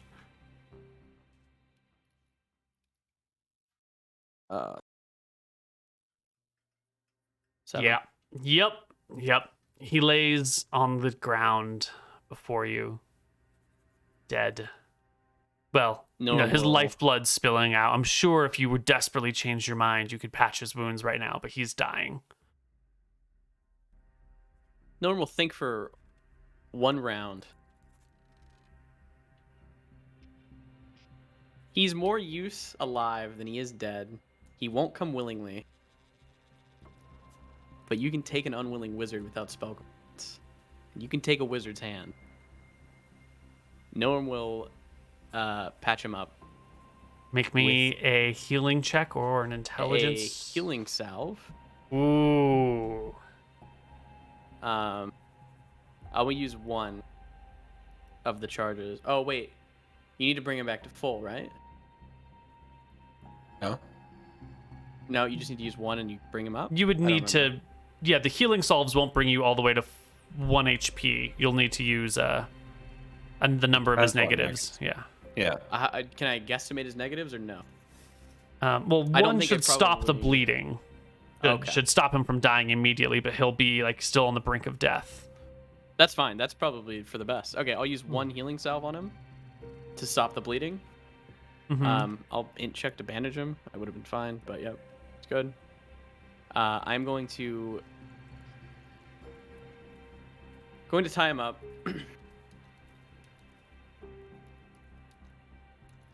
And start figuring out what I want to do. I'm going to bring him upstairs with me if I can. Yeah. And start ransacking the place, taking stuff, moving it into an area. Captain Winters is going to send a few people. I'm going to start moving the books out. It's late at night, so this should all be seamless. Magic missile should be without sound. Yep. Yeah. Just the normal sounds of magic coming from the wizard's house. And sometime later, 3 more sailors will arrive to help you haul books off. With boxes and stuff, yeah. Yep. Yeah. So we're going to haul the books, whatever wealth he has, whatever the magical scrolls he has, his magical books. I'm going to need access to that. And then, yeah, I mean, Nilrem is going to wake him up at some point, or he's going to awaken. It'll take many hours for him to waken, but it'll take many trips to pack up all the books. With only 3 people plus you hauling, it'll take, a few trips up and down town with arms laden to haul things out. Do I need to knock anything open that is locked? Or can I find the keys to it? No, pretty much every door is wizard locked, except for the ones where you would be going in and out of. So the front door has keys. Front door is normal, and he sent me upstairs to the library to go and retrieve stuff. Yeah, that I assume wizard lock is with the passcode also. No, wizard lock is just the wizard who did it can bypass it, but everyone else is barred. But his personal laboratory is wizard locked, and his bedroom is wizard locked. How do they bypass it? Just with their hand? Can someone grab a wizard's hand and just open it? No, it takes the wizard to do the opening. They must voluntarily choose to open the door.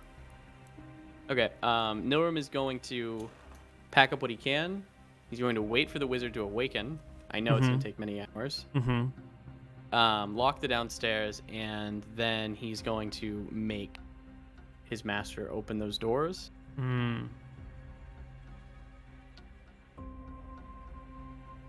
If you wait for him to waken, he can refuse to. He can refuse to, but Nilrem is willing to torture and whatnot. Well, hours later, you have used 7 healing charges. No, wait. His total HP is 21. You dealt.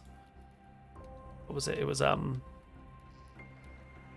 4 plus 11 plus 7. You dealt 22. So it actually only took you 2 healing charges to get him to full. Goes off. And a few hours later, he will sort of stir. You don't know. I've got 21 HP. How much HP do you have? 20, or I have 19.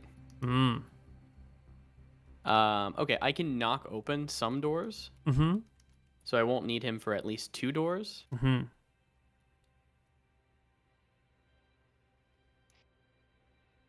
Sure. Well, there's the bedroom and the laboratory that are wizard locked. You would know those are the 2 that you would want to get into that are going to have the best stuff.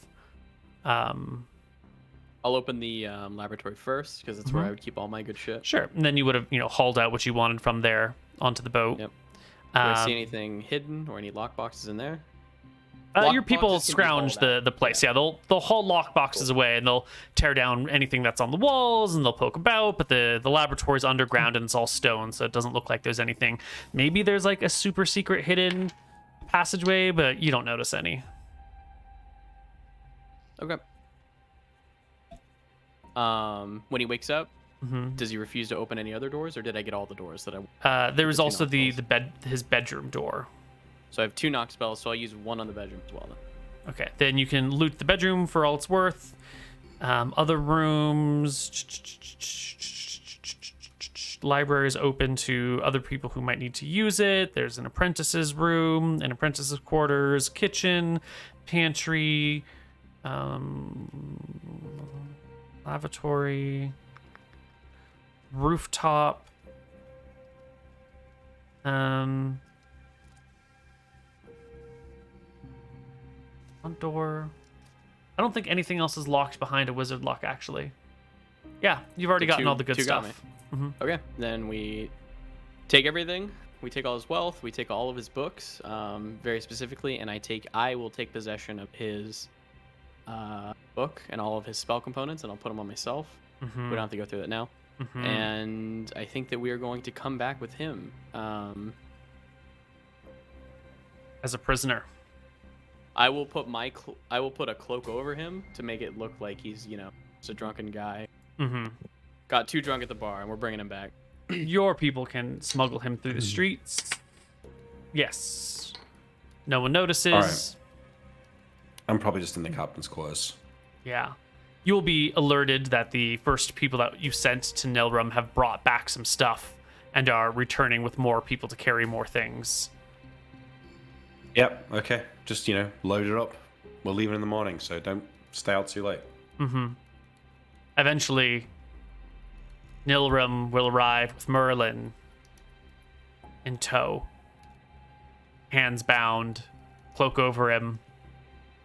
Nilrem, you had to bring the body?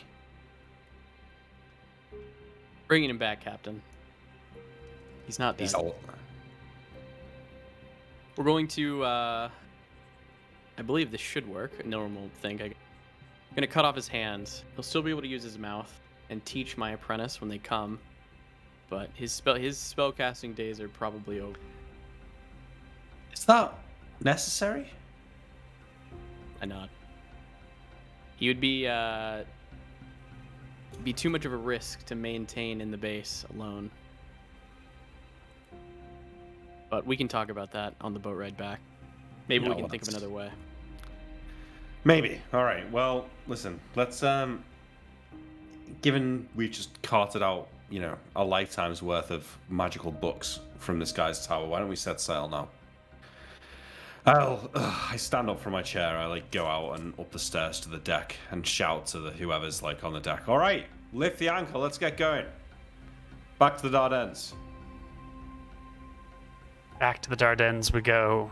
Some money in your pockets, some books, a wizard, and 123 crew members that need to be whittled down to 60. Pretty successful, really. Some of that we could have whittled down beforehand. I have an idea for the extra troops. Because I was actually thinking about going back to that island where we killed the mob boss and recruiting some people from there as well. What if we start repopulating the skeleton town and have it and try and make a little bit of a pirate base there? Well, we know from future sessions that you arrive back with just a crew of people and not a double-sized crew. So somewhere between here and there, we must get rid of about half these folks. Now, we can say that you have given on the way from Weatherlight to Hillsborough that you gave people various tests and kicked some off in Hillsborough, and we cut the numbers down that way. We could say that you maroon some people or kill some people or you drop them off in Port Ferris. But we are sort of constrained by the future. Can we not drop them off on... I forget the name of the island. The one with the skeletons. Yeah, Sulphur Island. He wants to drop half of the crew off in Sulphur Island and tell them your duty as our crew members is to whittle down the skeleton population. They would need supplies, they would need resources, they need a lot of food because they wouldn't be able to make any of their own food. They would need tools. Well, there are people on the island, and we can tell them that they're up top. Yeah, this doesn't really work. Just dropping them off doesn't make sense. We'd want to supply them and make sure they could do it successfully. Well, especially since when you're going there is the same time that Sale and Archie were there. We're going to run into timeline inconsistencies that cannot be resolved. All right, so we whittle them down then. I mean, I would argue then that since we got 120 and we've whittled them down, then the ones we do have should be better than your average 3d6 down the line, guys. Yeah. Okay. Yeah. So we've got a good crew. you've got a decent selection of people, some experienced sailors, some with other skills that you need. You've got like a proper cooper for all the barrels that you would need. You know, you've got someone that can sew properly. You've got a cook, all the same. Yeah. Yeah. All right, got cool. someone to teach my apprentices. Yeah, that's cool.